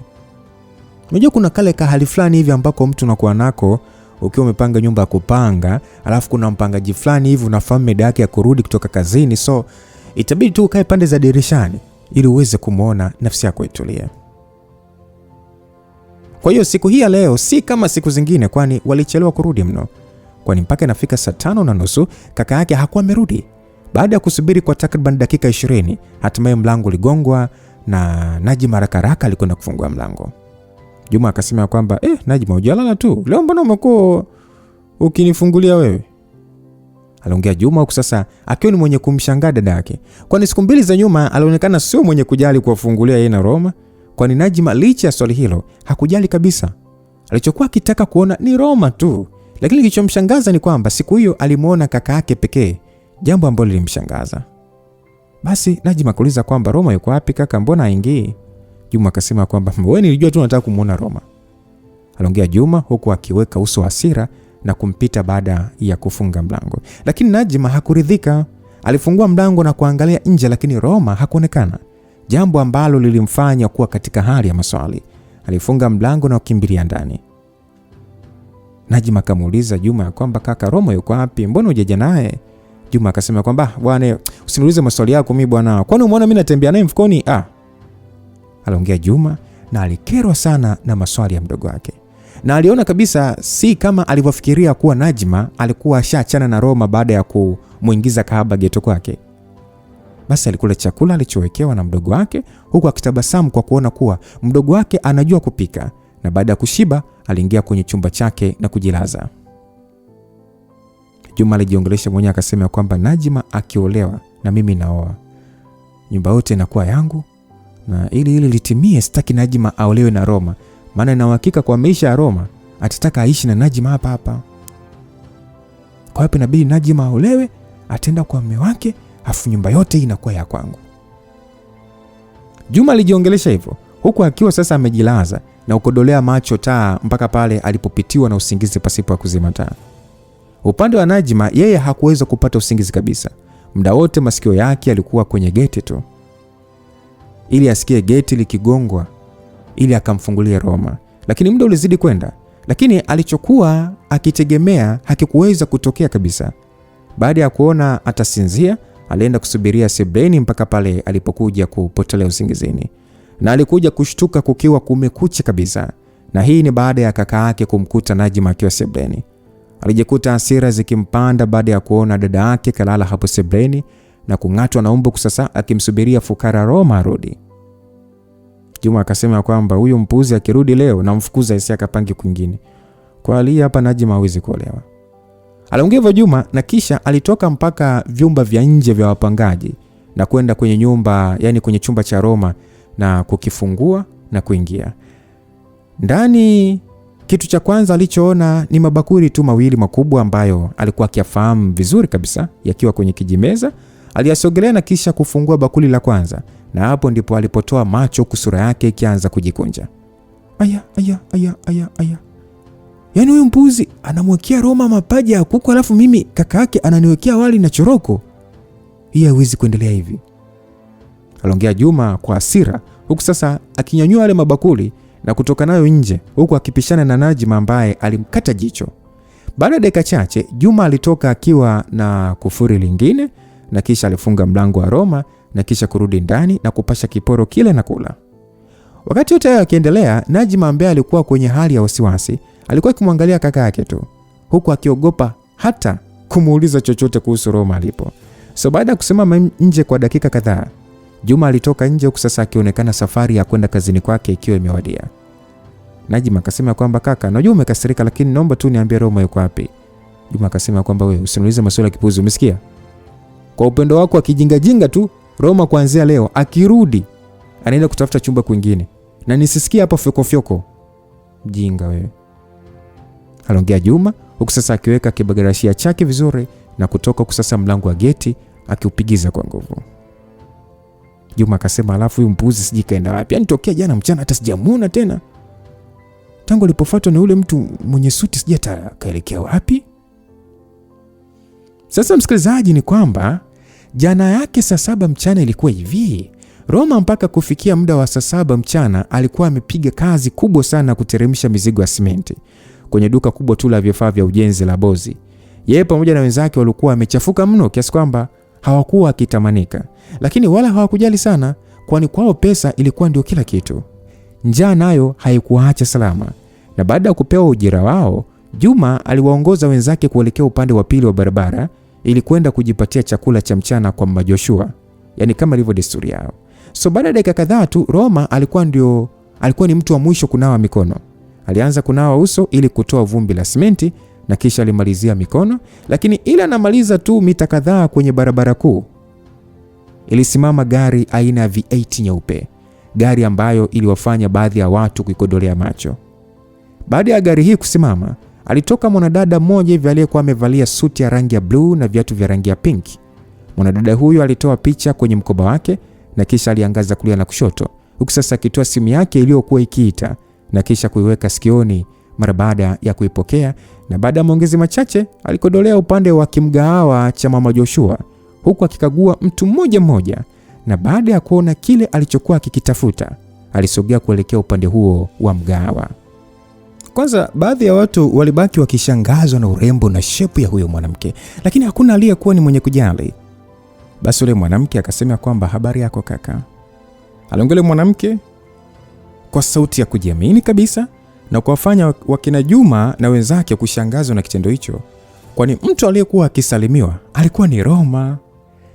Salama, alitikia Roma pasipo kujali uzuri wa mwanamke aliyekuwa mbele yake na alisogelea meza ya plastiki ya rangi ya blue na kuketi kwenye kiti. Kusasa mrembo huyu akionekana kama kuchukizwa na kitendo cha Roma kutokumwangalia usoni licha kumsemesha. Kwake alitafsiri kama ni dharau kubwa ambayo ameonyeshewa kwa mwaka huo. Yaani katika maisha yake na urembo wake hakuwahi kudharauliwa na mwanaume wa aina yoyote ile. Lakini kwa Roma ilikuwa ni tofauti, na hiyo aliingiza katika top 10 ya dharau alizowahi kuonyeshewa katika maisha yake. Lakini licha ya hivyo, mwanadada huyu bado alionekana kuwa ni mwenye shida ya kuongea na Roma, kwani alisogea mpaka kwenye meza aliyokuwa amekaa Roma na kumwangalia kwa kumshusha kwa mavazi yake ya kimaskini na uchafu uliomjaa. Mama Joshua, mimi niwekea ugali mkubwa pamoja na samaki, aliongea Roma, na kuwafanya marafiki zake wazidi kumshangaa Roma kwa kitendo hicho cha kutokujali, licha ya kuongeleshwa na mwanamke mrembo kama huyo ambaye kwao ilikuwa ni kama ndoto kupata bahati ya kuongeleshwa na mrembo kama huyo. Kaka, nimekusalimia. Oh, sorry sister, nilikuwa busy kidogo. Kumbe ulikuwa unaniongelesha mimi? Ulifikiri mimi namuongelesha nani? Au dharau tu kakaangu, sio vizuri. Aliongea mwanadada huyu kwa sauti yake ya kuvutia, sasa akionekana amekerekwa sana kwa kitendo cha Roma kujifanya hakumsikia wakati wote huo aliokuwa anamsalimia. Na kilichomkera zaidi mwanadada huyu ni kutokana na watu waliokuwa wakimwangalia. Alichokuwa ametegemea mwanamke huyu ni Roma kumnyenyekea, lakini swala hilo likawa nje ya mategemeo yake na kumfanya yeye ndio sasa aonekane mwanamke mwenye shobo, na kuna baadhi ya watu waliamini huenda huyu mwanadada alikuwa ni demu wake. Sister, niambie, ulikuwa unasemaje? Wewe si ndio Roma? Yeah, ni mimi. Basi naomba utangulizane na mimi, kuna mtu muhimu sana anataka kuonana na wewe. Aliongea mwanadada huyu na kuwafanya watu wote waliokuwa hapo mgawani kushangazwa na maneno hayo. Ila kwa Roma hakuonekana ni mwenye kushangaa sana, kwani alipokea chakula chake na kuanza kula. Sister, naomba ukae. Itabidi unisubirie kwanza nimalizie kupiga msosi ndio tuongee masuala ya mtu muhimu. Maana hii ni moja ya starehe yangu, na mara nyingi ninapoanza kula ama nikiwa nakula sipendagi kusumbuliwa. Aliongea Roma kwa kujiamini, huku sasa akianza kumega bonge moja la tonge na kulichovya kwenye mchuzi na kisha kulimeza lote, kitendo ambacho kilimshangaza sana huyo mrembo na kilimkera kwa wakati mmoja. Basi huyo mrembo akasema kwamba nitasubiri kwenye gari, ukimaliza naomba tufuatishane kama nilivyokuambia. Aliongea yule mwanadada pasipo kusubiri jibu, na kisha aliondoka. Basi Yusufu akasema kwamba alafu fala mwanangu, unapenda yani kujifanyisha wewe ni wa matawi ya juu mwanangu. Yaani mtoto mkali kama yule mwanangu anakuongelesha afu unajifanya kwamba yani unaongea kama utaki vile yani. Yaani kama yani mwanangu, au unatuoshia tu yani washikaji zako hapa nini? Aliongea Yusufu akiungwa mkono na wenzake. Kuna jamaa mmoja hivi ambaye yeye hakuwa mwongeaji sana, akasema kwamba ila jamani nimemkubali sana, ila pia unajua ni kama heshima fulani hivi. Mwingine alicheka akasema kwamba Mwando, hata wewe mwenyewe leo mpaka leo umechangia mada, basi inaonekana pia umeguswa sana na jambo hili. Aliongea na mtu mwenyewe aliyeongea hivyo ni Juma, na kuwafanya sasa wengine wacheke, maana ni kwa mara ya kwanza kwa Muhando kuchangia mada. Yeye alikuwa ni mtu fulani hivi ambaye ni mkimya sana wa hali ya juu. So baada ya zaidi ya nusu saa ya Roma kumaliza msosi wake, alipiga maji kwenye kikombe na kisha alijishika tumbo lake na kujiona kashiba kabisa, na kutoka mgawani na moja kwa moja alielekea kwenye gari. Aligonga mlango na kisha kioo kikashushwa. Yule mdada akamwambia kwamba ingia kwenye gari. Baada ya Roma kuingia kwenye gari, ilitolewa nduki kuelekea upande wa Kongoe na kuja kugeuzwa na kurudi upande wa kuelekea Kariakoo. Hey mrembo, unanipeleka wapi? Aliongea Roma, lakini hakujibiwa. Zaidi tu ya kusonywa, na Roma aliamua kutulia kwenye kiti chake, huku sasa akifurahia kiyoyozi kilichokuwa kwenye gari hilo. Na kutokana na uchovu aliokuwa nao, alipitiwa na usingizi, na hata pale alipokuja kushtuka, alijishangaa akiwa mbele ya jengo refu mno, maeneo ya mawasiliano, sehemu fulani hivi ambayo alijua haraka, kwani alikuwa ni mwenyeji wa maeneo hayo. So baada ya gari hii kusimama kwenye jengo hili, geti likawa limefunguliwa na gari ile ikawa imeingizwa mpaka ndani na kuegeshwa, na kisha mwanamke yule mrembo alishuka. Kuna mhudumu mmoja hivi alikuwa pembeni akasema kwamba karibuni Grand Paris Hotel wateja wetu.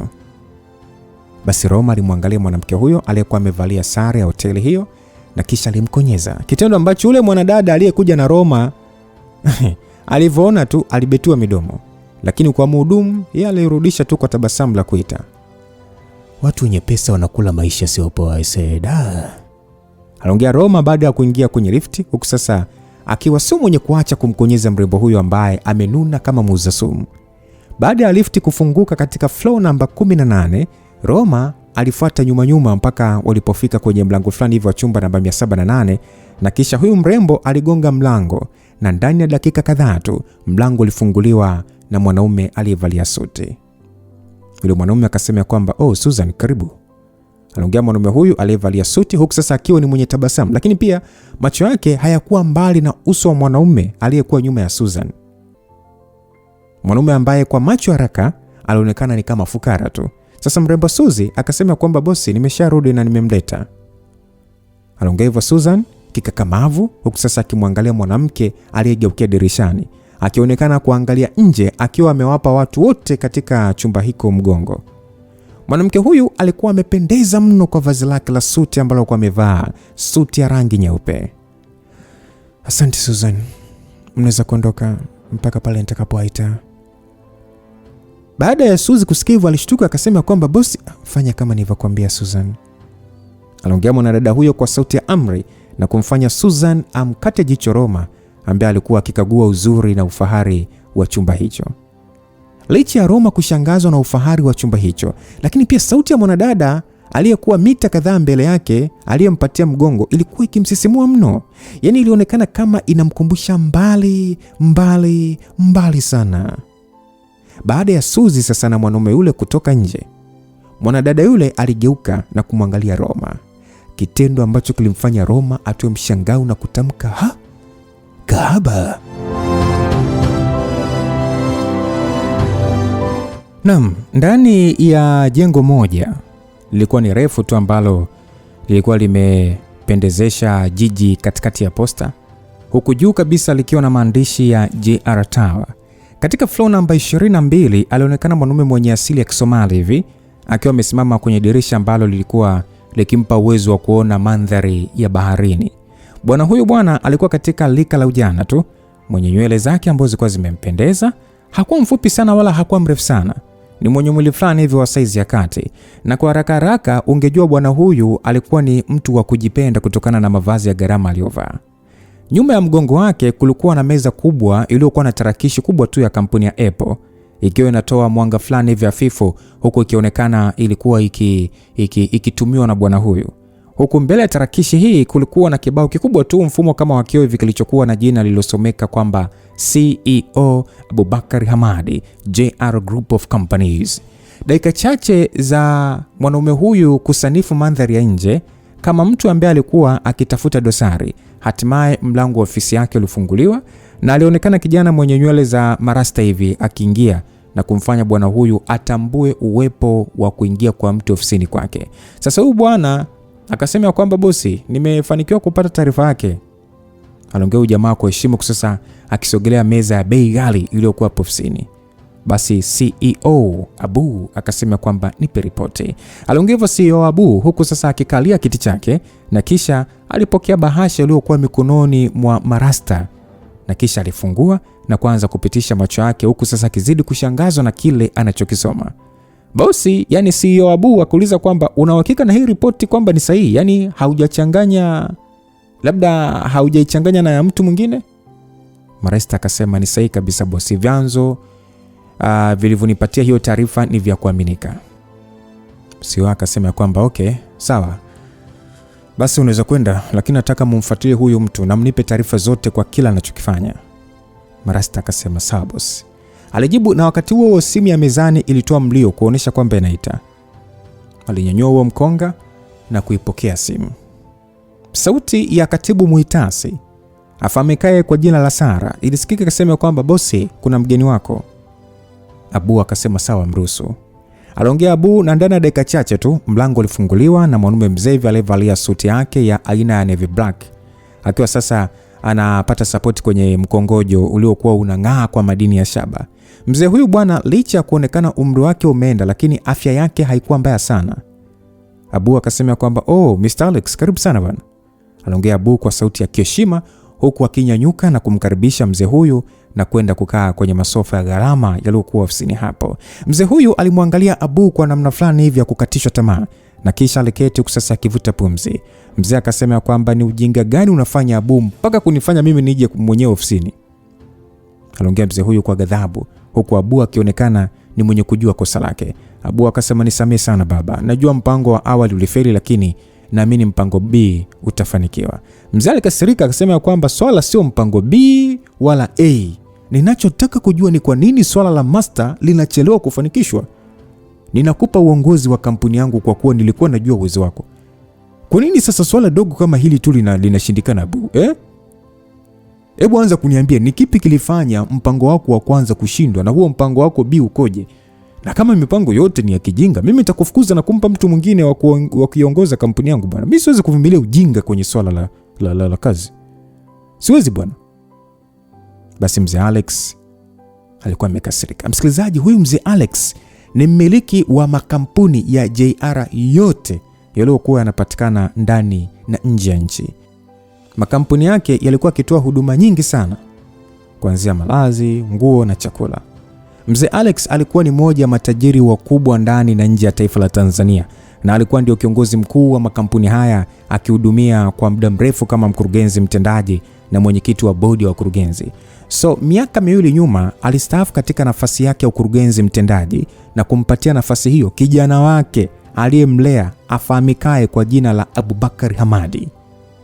Moja ya sababu kubwa ya kumpatia nafasi hiyo kijana huyo ni kutokana na kwamba mzee huyu katika uzao wake hakuwahi kubahatika kuwa na mtoto wa kiume, kwani watoto wake wote wawili walikuwa ni wa kike, huku Abu akiwa ni mtoto aliyemlea na kumchukulia kama mwanae. Alafu kujumlisha sasa na uwezo mkubwa wa akili wa kijana Abu na ukaribu wao, aliona anafaa kuongoza makampuni yake, na ndio hapo sasa alipomteua kuwa mrithi wake. Sasa bwana, turejee huku kwa Roma. Baada ya Roma kutamka ile kauli ya kwamba kahaba, alijikuta akiwa ni mwenye kukasirika mara baada ya kusikia neno kahaba likitoka katika kinywa cha mwanaume aliyekuwa mbele yake. Mwanaume ambaye kwa muonekano wake hakuwa kitu mbele yake. Moja ya hasira aliyokuwa nayo si kutokana na yeye kuitwa kahaba na mwanaume huyu, ila ni kutokana na kutokuwa kwake makini mpaka kujikuta akitolewa usichana wake aliyoutunza miaka mingi tokea jitambue. Licha ya kusumbuliwa na wanaume mbalimbali wenye sifa tofauti tofauti kubwa na ndogo, lakini kosa dogo alilolifanya katika maisha yake la kuamini watu lilimpelekea kuingia katika mikono ya mwanaume aliyekuwa mbele yake, ambaye baada ya kumwangalia kwa muda aliona hana hadhi yoyote ile ya kuwa naye katika ulimwengu wa mapenzi. Naitwa Edina Adebayo na sio kahaba kama unavyonitambua, aliongea mwanadada huyu kwa sauti yake nyororo tu, huku akimwangalia Roma kwa sura iliyojaa kujiamini, yaani kama vile hakukuwa na kitu kilichotokea kati yao. Sasa kama wewe sio kahaba ni nani? Au kwa sababu upo kwenye mjengo kama huu wa gharama kubwa? Kiufupi ni kahaba tu wa hadhi ya juu ambaye kapuku kama mimi nilikuotea tu na kukufaidi, aliongea Roma na kuzidi kumchafua Roma mwanamke huyu. Na kwa Roma ni kama alikuwa amekusudia kuongea hayo maneno ili kumsoma mwanamke huyu aliyekuwa mbele yake, kwani kuna kitu tokea ingia hapo ndani na kumuona huyu mwanamke ashakigundua. Yaani yeye hakuwa mjinga yaani yule mjinga wa kiwango cha juu kuona mwanamke anayefahamika kwa jina la boss kuwa kahaba kama alivyomdhania siku 3 zilizopita. Lakini licha ya Roma kutamka maneno hayo kwa mwanadada huyu, alionekana ni mwenye kuzuia hasira zake zisitawale akili yake. Naomba uketi na mazungumzo na wewe, aliongea kwa sauti ya upole tu, huku akitangulia kukaa yeye, na Roma alitabasamu na kisha uketi.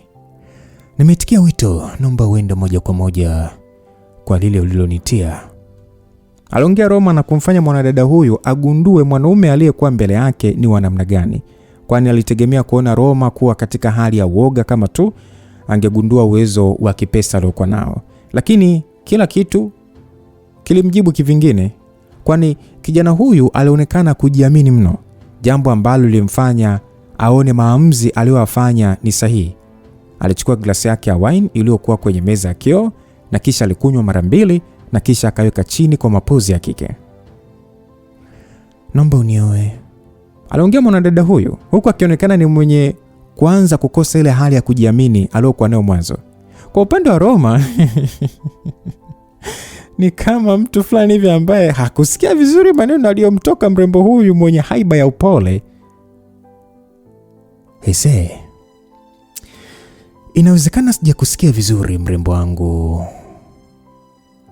My one night stand. Hebu naomba rudia kauli yako tafadhali. Naomba unioe. Ndio jambo pekee ambalo nimekuitia hapa. Nitakulipa kiasi chochote cha pesa unachohitaji. Aliongea mwanadada huyu, huku sasa muda huu akiweka sura ambayo ni kama mtu aliyekuwa akiongea na mfanyabiashara mwingine swala la kibiashara. Aise, unaonekana kuwa ni mpole sana, lakini pia una muonekano wa kuwa na tabia nzuri. Lakini wito wako na ombi lako linanifanya nikufikirie kivingine. Labda unieleze vizuri ili nikuelewe, vinginevyo mimi nakataa ombi lako. Kwani ndoa sio kitu cha kuombwa na mwanamke kiolela tu. Tena kilichotokea baina yetu ni kosa langu na lako pia. Aliongea Roma, huku sasa akichukua chupa ya wine na hakujali glasi iliyokuwa mbele yake. Yeye aligida karibia yote na kurudisha chini. Nataka unioe kwa mkataba wa miezi 6. Baada ya hapo tutaachana kwa talaka. Na nitakulipa kiwango kizuri tu cha pesa. Nafanya haya kwa sababu kuna mwanaume ambaye babangu mzazi analazimisha kuolewa naye. Mtu ambaye simpendi. Kwanza Roma alishangaa. Lakini pia swala hilo lilimpa ukakasi kwa wakati mmoja. Yaani aliona swala la baba yake Edina kumlazimisha kuolewa na mwanaume mwingine ni swala ambalo linaweza kutatuliwa kwa kumkataa tu huyo mwanaume na si kutaka kuolewa na mwanaume yeyote yule, ili mradi tu kuepuka kuolewa na mwanaume asiyempenda. Si angemkataa tu. Ese, mimi nakataa, sitaki kujua mengi kuhusu wewe. Lakini swala lako lipo nje ya uwezo wangu. Siwezi kuoa mtu kwa ajili ya kujipatia pesa, huku ni sawa na kuuza utu wangu dada. Hili swala lako kuna njia nyingine za kulitatua. Kaka, wewe kama mwanaume unatakiwa kuwajibika kwa matendo yako. Ulinitoa baa pasipo ruhusa yangu, ukanipeleka mpaka geto kwako, ukanitoa msichana wangu pasipo ridhaa yangu. Lakini juu ya yote nikaacha kukufanya jambo baya, kwani ulichofanya ni kinyume cha sheria. Lakini leo hii ninakupa ofa ya kunioa, tena kwa kukulipa, halafu bado unakataa. Nina nguvu ya kukufanya uoze jela zaidi ya miaka 30. Mimi nakubali kosa langu dada, na nipo tayari kwa ajili ya adhabu nitakayopewa. Lakini swala la mimi kuuza utu wangu kwako ni swala ambalo haliwezekani. Roma aliongea hivyo. Na kisha kwa hasira bwana alinyanyuka akitaka kuondoka. Ukipiga hatua mbili kutoka nje ya mlango na jitosa nje ya hili jengo. Siwezi kuishi kwa aibu ya kubakwa na mwanaume kwenye maisha yangu, na nakwapia dunia nzima itajua kuwa ulinibaka. Na sidhani kama utakuwa utaweza kuishi kwa amani. Na namna pekee ni kukubali tu ombi langu. Aliongea mwanadada huyu, ila Roma hakugeuka. Aliendelea kutembea kuelekea mlangoni. Lakini ila anataka kushika kitasa, alisikia mlango wa dirisha nyuma yake ukifunguliwa. Aligeuka nyuma na kumuona Edina akimaanisha kile ambacho alikuwa anataka kufanya. Asa Roma alijikuta akipigwa kama na radi hivi kwenye kichwa chake na kuchuchumaa chini kwa maumivu ya kichwa, huku picha mbalimbali za maisha yake ya nyuma zikipita kwa kasi. Mboni za macho yake zilibadilika ghafla na kuwa za kijani, na ndani ya sekunde kadhaa tu, kwa tukio ambalo halikueleweka lilifanyika vipi, alikuwa amembeba juu mrembo Edina huku akimrudisha kwenye sofa. Kitendo hicho hata kwa mrembo huyo ambaye machozi yalijaza mboni za macho yake, alishangazwa na kitendo hicho. Nisikilize kwa makini. Sipo tayari kuona mwanamke wa pili anapoteza uhai kwa ajili yangu. Aliongea Roma kwa sauti nzito baada ya kumkalisha mrembo Edina kwenye sofa.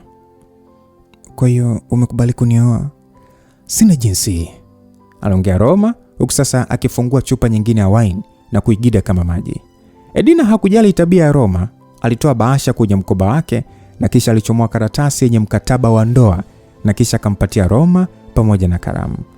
Sasa Roma baada ya kupokea karatasi ile, wala hata hakutaka kuangalia ni kipi kipo ndani ya hilo karatasi. Aliweka sahihi yake sehemu husika. Mbona hujasoma mkataba kwanza? Sina haja ya kusoma, kwani nishajua kilichopo kwenye huu mkataba. Kama nini? kama vile kuweka umbali katikati yetu, kutokugusana na mengine mengi tu. Ni kweli, lakini pamoja na hayo sheria kubwa ni juu ya ndoa yetu kuwa siri baina yetu. Okay, nini kinafuata baada ya hapa? Tutaenda bomani kwa ajili ya kusajili ndoa yetu na kuwa mke na mume kihalali. Lakini kabla ya hayo inabidi ubadilishe mavazi na uoge, utakate, upendeze. Aliongea mwanadada huyu na kisha alitoa simu yake na kutoa maagizo, na ndani ya sekunde chache tu Susan aliingia akiwa na suti, viatu na makorokoro mengine tu, na Roma alienda kuoga na alitumia muda mchache sana kuoga na kuvaa nguo ambazo aliletewa na Suzy. Roma alikuwa amependeza mno na suti yake ya rangi ya blue ilikuwa imemkaa vizuri sana mwilini.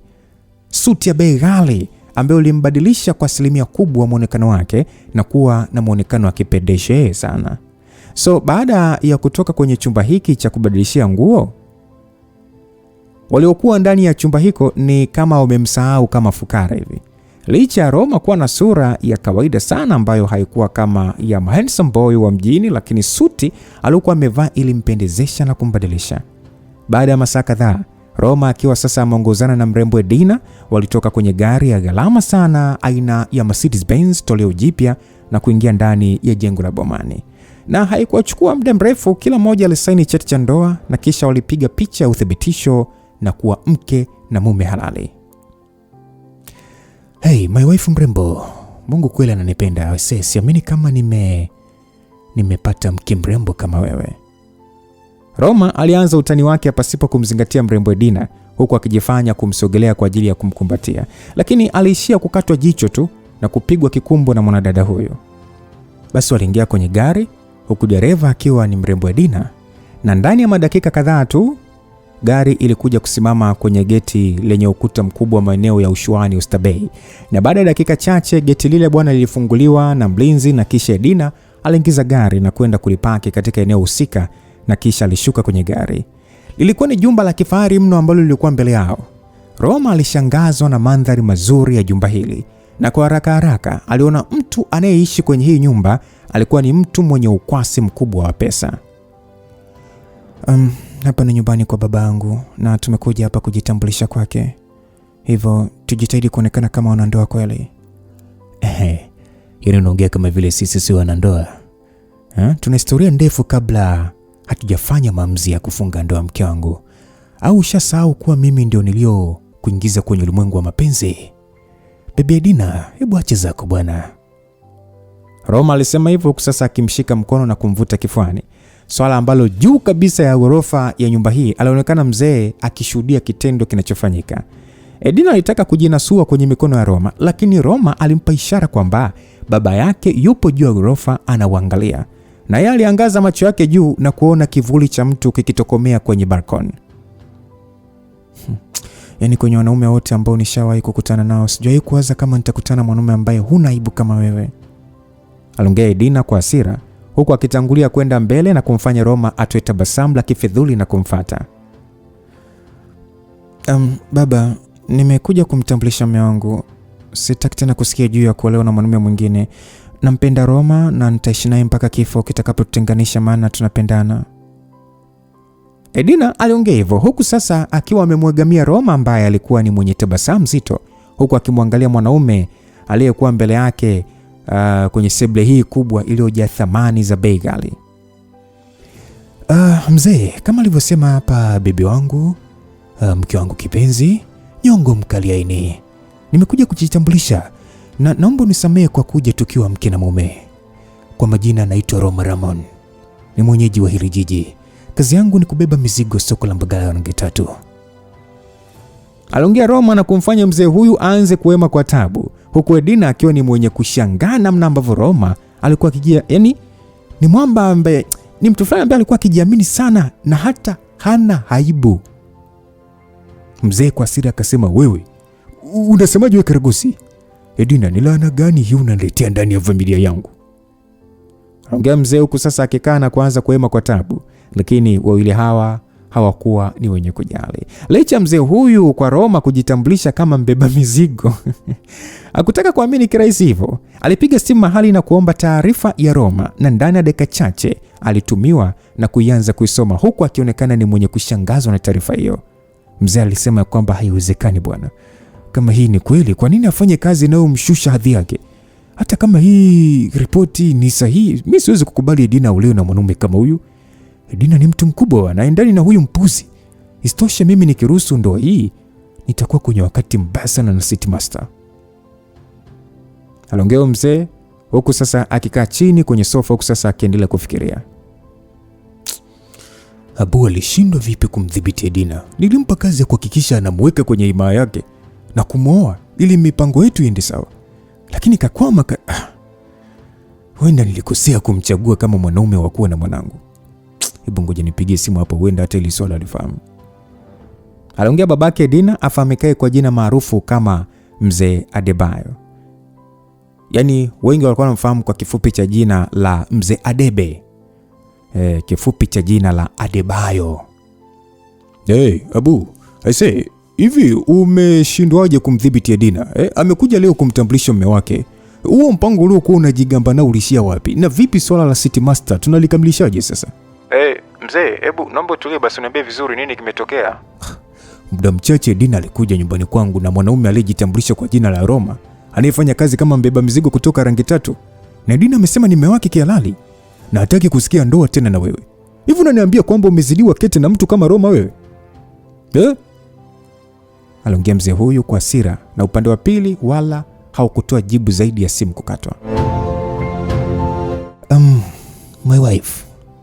Najitambulisha vizuri Aliongea Roma huku sasa akimwangalia Venus aliyekuwa makini na usukani, lakini baada ya kutembea hatua kadhaa alikamata breki na kusimamisha gari, na kisha alimwamuru Roma kutoka kwenye gari yake. Na Roma hakuwa mbishi, alitoka na alishangaa kurushiwa kadi kwa kupitia dirishani. Hakikisha saa 1 kamili upo nyumbani. Mahali unapotakiwa kufika, angalia kwenye hiyo kadi. Sasa ole wako chelewe. Aliongea mwanadada huyu kwa hasira, na kisha alitoa gari yake hiyo kwa spidi na kutokomea akimwacha Roma kwenye hali ya mshangao. Mwanamke ana kisirani huyu. Au bado ana hasira na mimi ya kumtoa bikira yake? Alijiongelesha Roma huku sasa akiangalia saa kwenye kijisimu chake na kuona ni saa 10:30. Aliangalia kadi iliyokuwa kwenye mikono yake na kuona mahali ambapo anatakiwa kwenda kwenye makazi yake mapya. Huyu mwanamke ana dhambi yaani hata anataka nitembee kutoka hapa Morocco mpaka Kigamboni kweli? Alijisachi mfukoni na kukumbuka kuwa hakuwa na kitu mfukoni, kwani nguo alizokuwa amevaa ni mpya na za kwake zilizokuwa na malipo aliziacha kule hotelini. Huyo ndo mke wangu niliyekubali mwenyewe kumuoa. Yana anamwacha mume wake barabarani. Kazi nayo Roma alijiongelesha kusasa akitembea kwa umbali mrefu mpaka pale magari yaliposimama kwenye mataa. Wakati akiwa sasa anakagua magari hayo, mara aliona mwanamke mmoja mrembo akinunua maji akiwa ndani ya gari aina ya Audi. Wakati huu magari akiwa sasa amesimama, Roma alisogelea gari hili na kisha alisubiria biashara ile iishe na atekeleze jambo lake ambalo limempeleka hapo. Hello mrembo, mambo? Alisalimiana na mwanadada huyo na kujibiwa bila dharau na kuona yupo mahali sahihi. Sasa mrembo, naomba nisaidie hapa kitu kimoja. Mke wangu kaniacha njiani na sina kitu mfukoni, yani hata pesa ya nauli sina. Naomba nisaidie kiasi chochote nipate nauli ya kunifikisha Kigamboni.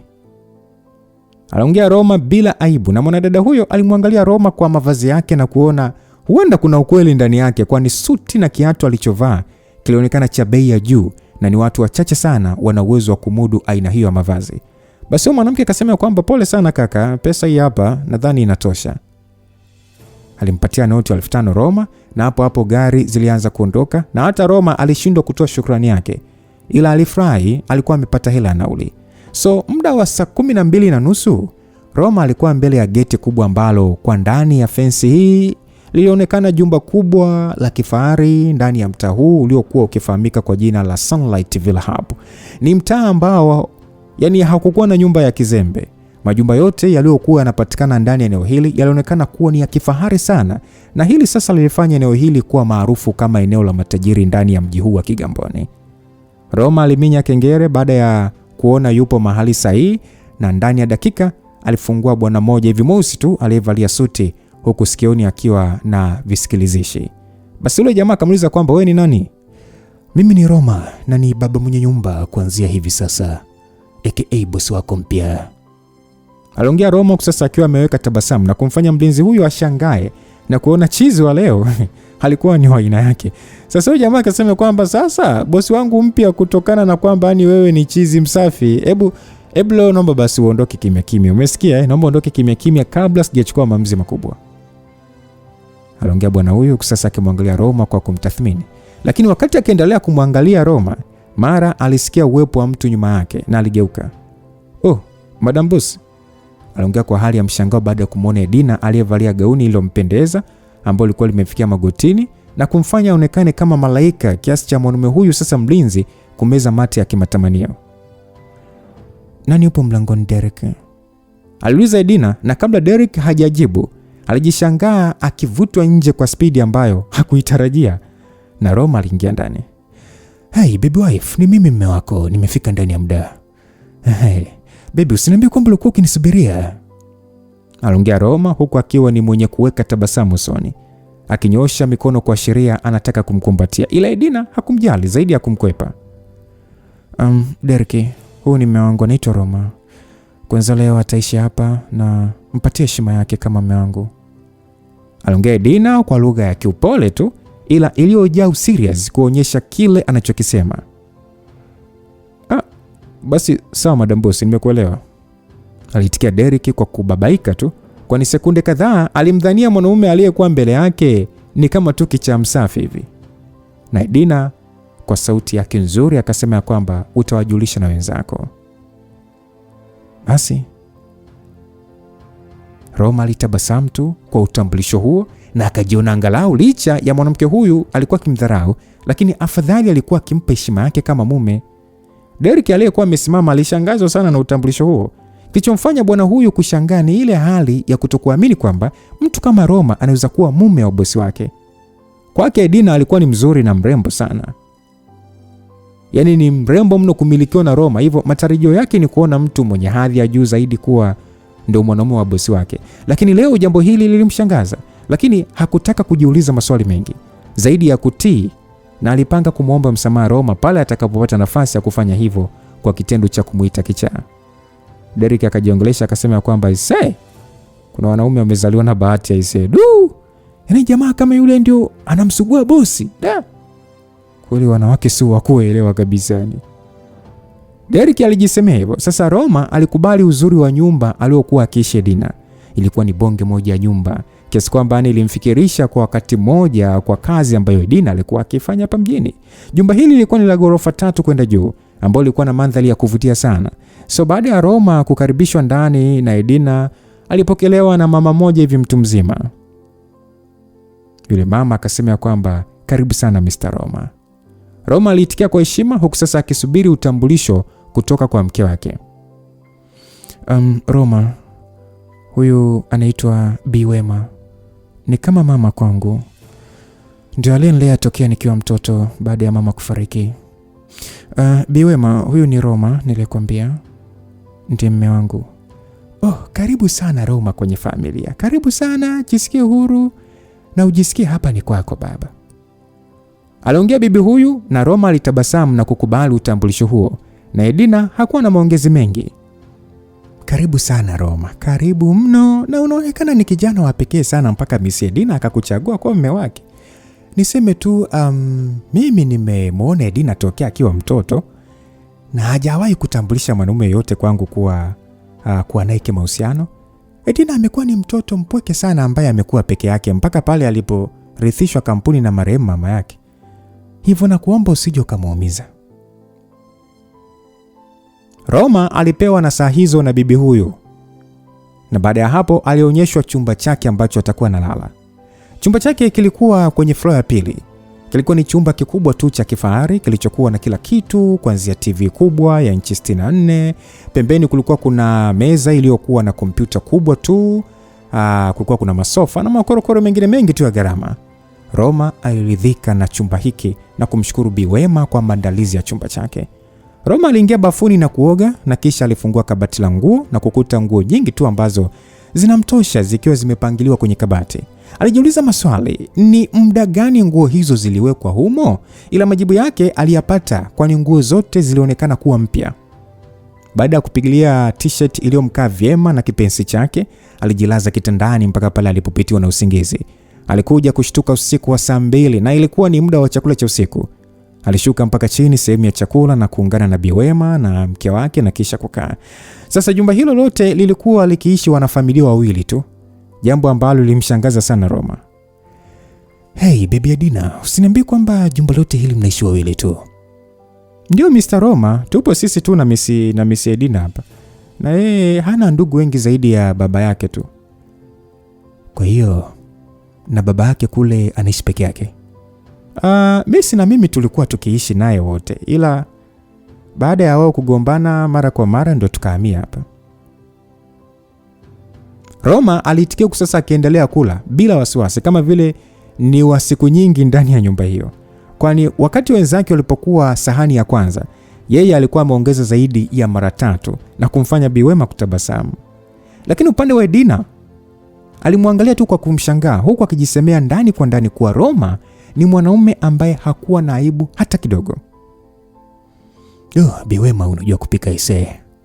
Mpaka miezi 6 ikiisha nitakuwa na kitambi. Kweli Kula kabisa baba, wala hata usione wasiwasi. Na kuna chakula kingine kimebakia jikoni. Asante sana, leo ngoja nipumzike mpaka siku ya kesho.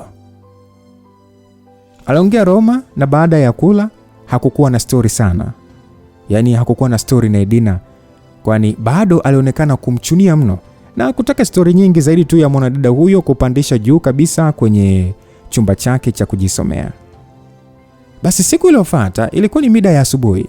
Roma aliamka mapema tu na alionyeshwa chumba cha mazoezi na Bi Wema na kuingia kuanza kufanya mazoezi. Sasa alivyomaliza, chai ilikuwa tayari na Edina aliyevalia gauni iliyompendeza kama malaika alionekana akishuka huku akiwa na mkoba wake. Aliweka kwenye sofa na kisha aliungana nao kwa ajili ya chai. Hello my wife, umamkaje? Safi. Niko poa baby. Aliongea Roma ila hakuzingatiwa sana, kwani Edina aliendelea kunywa chai iliyokuwa zaidi ya chakula cha mchana kwa wingi wa vyakula. Kwa Roma hakuwa mnyonge, kwani alikula kama hatokula tena. Sasa baby Edina, nikitoka hapa narudi Mbagala kazini kwangu. Hapana, kwanza leo ile kazi yako achana nayo. Tafuta kazi nyingine yenye hadhi na ufanye. Nadhani hapo utakaa, lakini kumbuka wewe ni mwanaume, hela matumizi siwezi kukupatia. Kwa hiyo tafuta kazi nyingine ambayo inaendana na wewe. Aliongea Edina kwa msisitizo na kisha alimwaga Bi Wema kama anaelekea kazini kwake na kuondoka. Bi Wema akasema kwamba ni kweli mister, unatakiwa kuacha hiyo kazi. Zipo kazi nyingi sana ambazo zinaendana na wewe na unaweza ukazifanya tu kwa uzuri. Roma alifikiria kwa muda na kuona maneno yao yana mantiki na aliona ni bora akafanya hivyo. Lakini aliona ugumu wa kupata kazi inayoendana na hadhi yake. Baada ya kuwaza kwa muda, aliona ni muda sasa mwafaka kwanza wa kurudi Mbagala kwa ajili ya kuchukua vitu vyake. Alimwaga Bi Wema na kabla hajaondoka, bibi huyu alimwambia amfuate nyuma ya nyumba na ndani dakika chache tu walikuwa mbele ya magari yaliyokuwa yamehifadhiwa. Alikuwa ni magari 10 ya kifahari ambayo yalikuwepo humo ndani. Basi Bi Wema akasema kwamba Miss Edina alinipa maelekezo, kama ukitaka kutoka unaweza kuchagua gari yoyote unayopenda na itakuwa ya kwako. Nadhani unajua kuendesha gari. Ya, nafahamu Bi Wema, vizuri sana. Aliongea kwa kutabasamu akiangalia magari hayo, kwani moja ya starehe pia aliyokuwa akipenda Roma ni kuendesha magari. Aliisogelea gari moja aina ya BMW X7 na kumwambia Bi Wema atatumia gari hiyo kuanzia siku hiyo. Basi baada ya kupewa ufunguo wake, kwa mbwembwe zote alitoa gari nje ya geti na safari ya kuelekea Mbagala rangi 3 ikaanza. Leo atanikoma ise. Leo atanikoma. Juma na wenzake wala jamaa wanaongea sana. Alijiongelesha Roma huku sasa akikanyaga pedeli na kuongeza mwendo, huku kila alipokuwa anapita na gari lake watu walikuwa wakilikodolea macho. Sasa ni muda wa saa 4 za asubuhi. Roma alisimamisha gari katika soko la Mbagala rangi 3 na kisha alishuka, huku wengi waliokuwa wakimfahamu wakimwangalia kwa mshangao kama hawakuwahi, yani ni kama hawakuwa wakimjua vile. Kuna jamaa mmoja anaitwa Seif akasema kwamba ise kaka ni wewe. Roma akasema ni mimi kaka. Ase, vipi mishe za hapa? Fresh kaka, mwanangu umebadilika. Kawaida Sefu, aliongea Roma baada ya kusalimiana na Sefu aliyekuwa akiuza zabibu ndani ya eneo hili la stendi ya rangi tatu. Sauti nyingine ilisikika ikisema kwamba oya mwana, Roma, aise, ni wewe kweli? Yusufu, ni mimi, haujanifananisha ese. Nimeisha tu haya. Unaweza ukalala maskini na ukamka tajiri, ndio kilichonitokea. Msikilizaji, Yusufu hakuwa ni mwenye kuamini kwa haraka namna hiyo. Roma alimtafuta Juma mpaka akampata katikati ya soko akiwa anashusha miogo kwenye kirikuu. Oya Juma, Roma aliita na kumfanya Juma ashangae tu. Juma alianza kumkagua Roma kuanzia juu hadi chini na akawa yani ni kama ni haamini kwamba aliyoko mbele yake ni Roma ama kwamba mtu ambaye alikuwa akimdharau kiasi cha kumuita fukara na mpaka kutaka kumuhitaji dada yake. Yes bro, nimerudi ese. Nimerudi kuchukua mazaga na kumalizia hela ya kodi ambayo unaonidai. So, nahamia tauni mwanangu. Aliongea Roma na kumshangaza zaidi Juma, ambaye hakufurahi sana kumuona Roma kwenye hali kama hiyo, kwani siku zote alikuwa akijilinganisha naye na kuona yeye ndio mwenye unafuu mkubwa wa kimaisha. Lakini kwa muonekano mpya aliomwona nao Roma, aliona bwana huyo sio level zake. Basi Juma akasema, poa, ngoja basi nije tuelekee, maana nilikuwa pia na wazo hilo la kukuambia kwamba utafute tu mahali pengine, ila kama umepata itakuwa poa sana. Aliongea Juma huku sasa akionekana sio mwenye kufurahia mafanikio ya ghafla ya Roma. Na Roma alitikia tu kwa kichwa na kisha alimwambia amsubiria anakuja, na Juma alimwambia poa. Sasa Roma alienda kuchukua gari yake na kuja nayo mpaka eneo alilokuepo Juma. Mwanzoni Juma hakujua nani anaendesha gari hiyo na akawa ni mmoja ya watu wanaoishangaa. Roma alishusha kioo na kumuita Juma. Juma alizidi tu kushangaa zaidi baada ya kugundua kwamba anayeendesha gari hiyo ni Roma.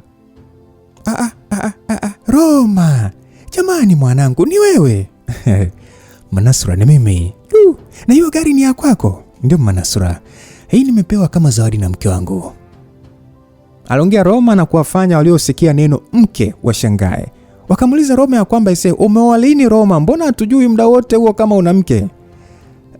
Nimeoa jana. Unajua Manasura, ilikuwa ni ghafla sana na nilishindwa kupata muda wa kuambia.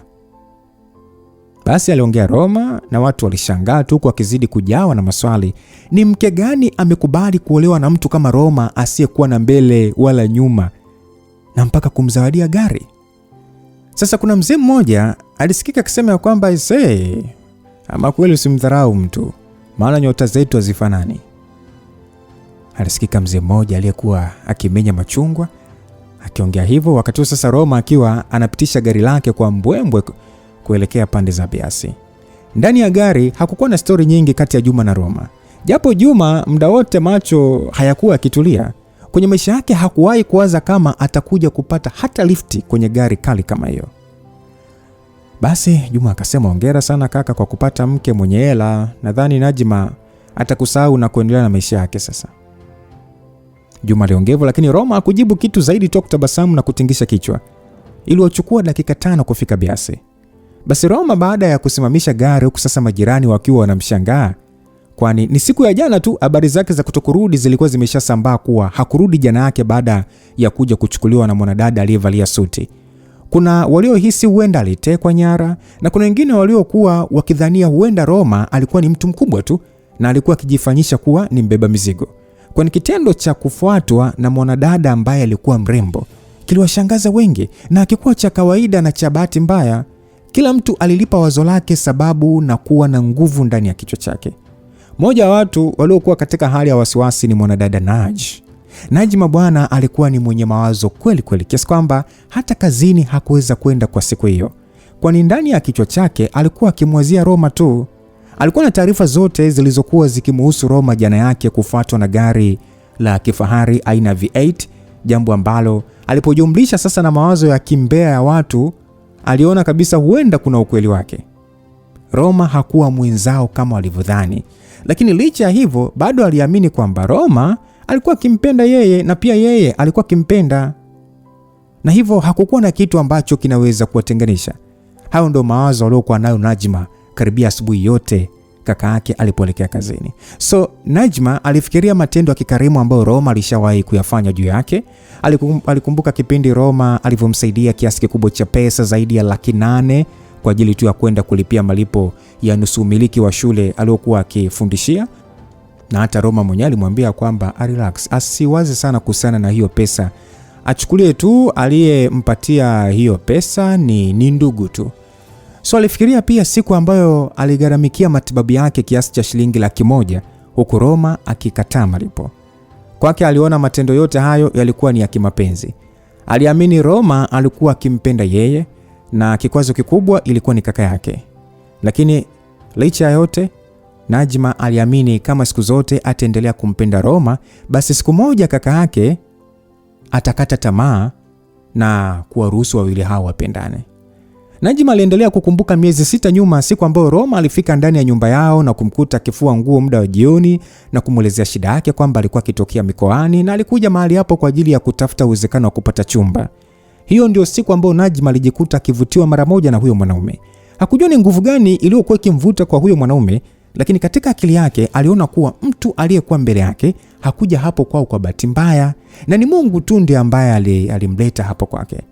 Na mtu aliyekuwa mbele yake alikuwa ndio mume wake aliyekuwa akimuota kila siku. So siku hiyo ilichukua takriban ya madakika kadhaa kwa Najma kuacha kumshangaa Roma na kumtathmini mwanaume huyo, huku sasa akiwa sio mwenye kuamini kwamba mume wake hatimaye amefika na kuja kumchukua. Najma kwa kumbukumbu zake alimkaribisha huku akimwambia Roma ya kwamba kama ni chumba umekipata kaka, kipo chumba, karibu. Najma alitikia mara moja sasa akiwa ni mwenye kupagawa. Alimuonyesha Roma chumba hicho, huku sasa jambo moja ambalo Roma alikosa kwa muda huo ilikuwa tu ni godoro. Na Najma bila kujifikiria mara mbili alimwambia Roma kwamba atamsaidia godoro na atalalia bure kabisa mpaka pale atakapokuwa sasa na uwezo wa kununua la kwake. So upande wa Roma alitabasamu na kupendezwa na roho nzuri aliyokuwa nayo Najma, kwani mwanamke aliyekuwa mbele yake sio kuwa tu mzuri na mrembo, lakini pia alionekana kuwa ni mwenye kujali watu pasipo ya muonekano wao. Kuanzia siku hiyo Roma alianza kuwa na ukaribu na mrembo Najma.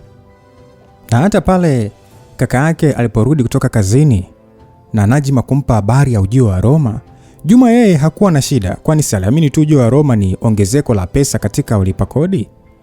Sasa kutokana na Roma siku za mwanzoni kushinda nyumbani, walijikuta wakiwa karibu sana na Najma na kuzoeana ile kwa haraka. Kwa upande wa Najma, kila siku alipokuwa akikaa na Roma na kupigania story, kitu kipya kilijijenga ndani ya moyo wake. Alikuwa anajiwazia kwamba huyu ndiye mwanaume niliyekuwa nikimwota, ni mwenyewe na sijakosea bila shaka. Msikilizaji, mwanadada huyu alijikuta akijia huba ndani ya moyo wake dhidi ya Roma. Matendo yote ya Roma kwa Najma yalikuwa akiongeza kipande cha upendo ndani ya moyo wake. Hata pale Roma alipoanza kuzoeana na kaka yake na wakawa marafiki na kuanza kufanya wote kazi pamoja katika soko la Rangi Tatu, Najma bado alisubiri muda wa kurudi kwa Roma awafungulie, amuone Roma wake, moyo wake utulie.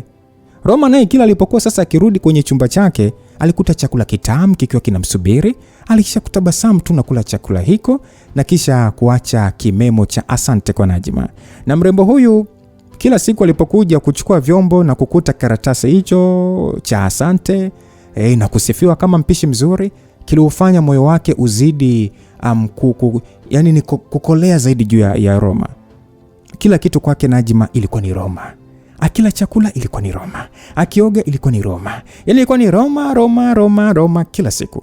Kitendo ambacho sasa kilimfanya kaka yake Juma kugundua dada yake alikuwa amempenda Roma. So gunduzi hiyo ya mapenzi ya dada yake juu ya Roma ndio yaliyoibua hali ya chuki baina ya wawili hao. Upande wa Juma aliona kwamba dada yake alikuwa ni mzuri sana. Kwa hiyo kuolewa na mwanaume fukara kama Roma haikuwa sahihi kwake na hakutaka atokee. Kila siku alijitahidi kumshawishi Roma wachelewe kurudi na kuwahi kazini ili wawili hao wasipate nafasi ya kuonana. Lakini bado Juma alishindwa kuwazuia wawili hao kutokuwasiliana. Kwani baada ya siku kadhaa Roma alinunua simu na namba ya kwanza kumpigia katika simu yake ilikuwa ni namba ya mrembo Najma. Walitakiana heri kwa kila waamkapo wakielekea kazini na walitakiana heri wakati wa kulala. Walishirikishana mambo mengi, Mapenzi baina yao yalionekana kuwa na nguvu sana. Matendo ya Roma yalionyesha wazi alikuwa akimpenda Najma, na matendo ya Najma yalionyesha kwamba anampenda Roma. Licha ya wawili hawa kutokuongea kuwa wanapendana, lakini matendo yao yalikuwa ndio kila kitu kwao. So baada ya muda mrefu wa Juma kuwa na mawazo, leo hii anajikuta moyo wake ukitulia mara baada ya Roma kupata mke. Lakini mwanzo wa swala hili linaibuka swala lingine katika moyo wake, na swala hilo lilikuwa ni juu ya mafanikio ya Roma. Hakuamini mtu aliyekuwa kimdharau eti leo hii alikuwa na mafanikio makubwa kuliko yake. Jambo hili kwake hakutaka litoke kabisa. Na Juma aliishi kwenye ule msemo ya kwamba kila mtu anatamani kukuona ulipo, yani kama alipo yeye. Ukimzidi tu basi chuki na mambo ya hovyo yanaendelea ama yanatokea. Kwa hiyo Juma akasema ya kwamba huyu haiwezekani, tulikuwa tunafanya wote kazi, kwa nini amenizidi maendeleo? Hapa nitamwendea kwa mganga huyu. Na siku sio nyingi anakuja kulilia hapa nimpe hiki chumba. Kwanza hela sio zake, akiachwa tu anakuwa maskini. Yaani hapa nitahakikisha mke wake anamwacha huyu mpuzi. Basi Juma aliingia ndani ya nyumba yao na kisha alitoa ufunguo na kurudi nje na kumpatia Roma. Roma baada ya kuingia ndani ya chumba chake, alishangaa kukuta upekuzi uliokuwa umefanyika ndani ya hiki chumba. Juma naye alishangaa. Kwani ni asubuhi tu alifunga, lakini hali aliyokuta humo ndani ilimshangaza. Alifikiria ni nani anaweza kufanya jambo hilo, kwa sababu mlango ulikuwa umefungwa, na zaidi pia aliukuta umefungwa kama alivyofunga. Na ufunguo alikuwa akijua ni yeye tu, lakini sasa hakutaka kujiwekea maswali sana. Kwanza aliamini Roma hana kitu cha thamani hapo ndani kiasi cha kuwaza sana. Roma yeye alishangazwa na upekuzi huo, lakini yeye hakujali zaidi. Alisogea mpaka lilipokuwa godoro lake na kulinyanyua juu na akaangalia chini, na alijikuta akivuta pumzi ya uheni. Nini alichokiona ama kitu gani kilichomfanya mpaka yeye akavuta pumzi ya uheni? Na hao waliokuja kukagua hicho chumba ili hali mlango umefungwa, walipitia wapi na kwa nini wakague chumba cha Roma? Tukutane sehemu ya pili msikilizaji, kwenye historia yetu tamu sana, story ambayo wengi mlililia, na hatimaye kwa mapenzi ya Mwenyezi Mungu ametukutanisha tena kwa mara nyingine, na ninakuahidi tunavyoianza tutafika mpaka mwisho wa history. Mdoto ulikuwa nami Lucas Lumbas mtarashaji, ni Singano JR. God be with you till we meet again. Bye bye.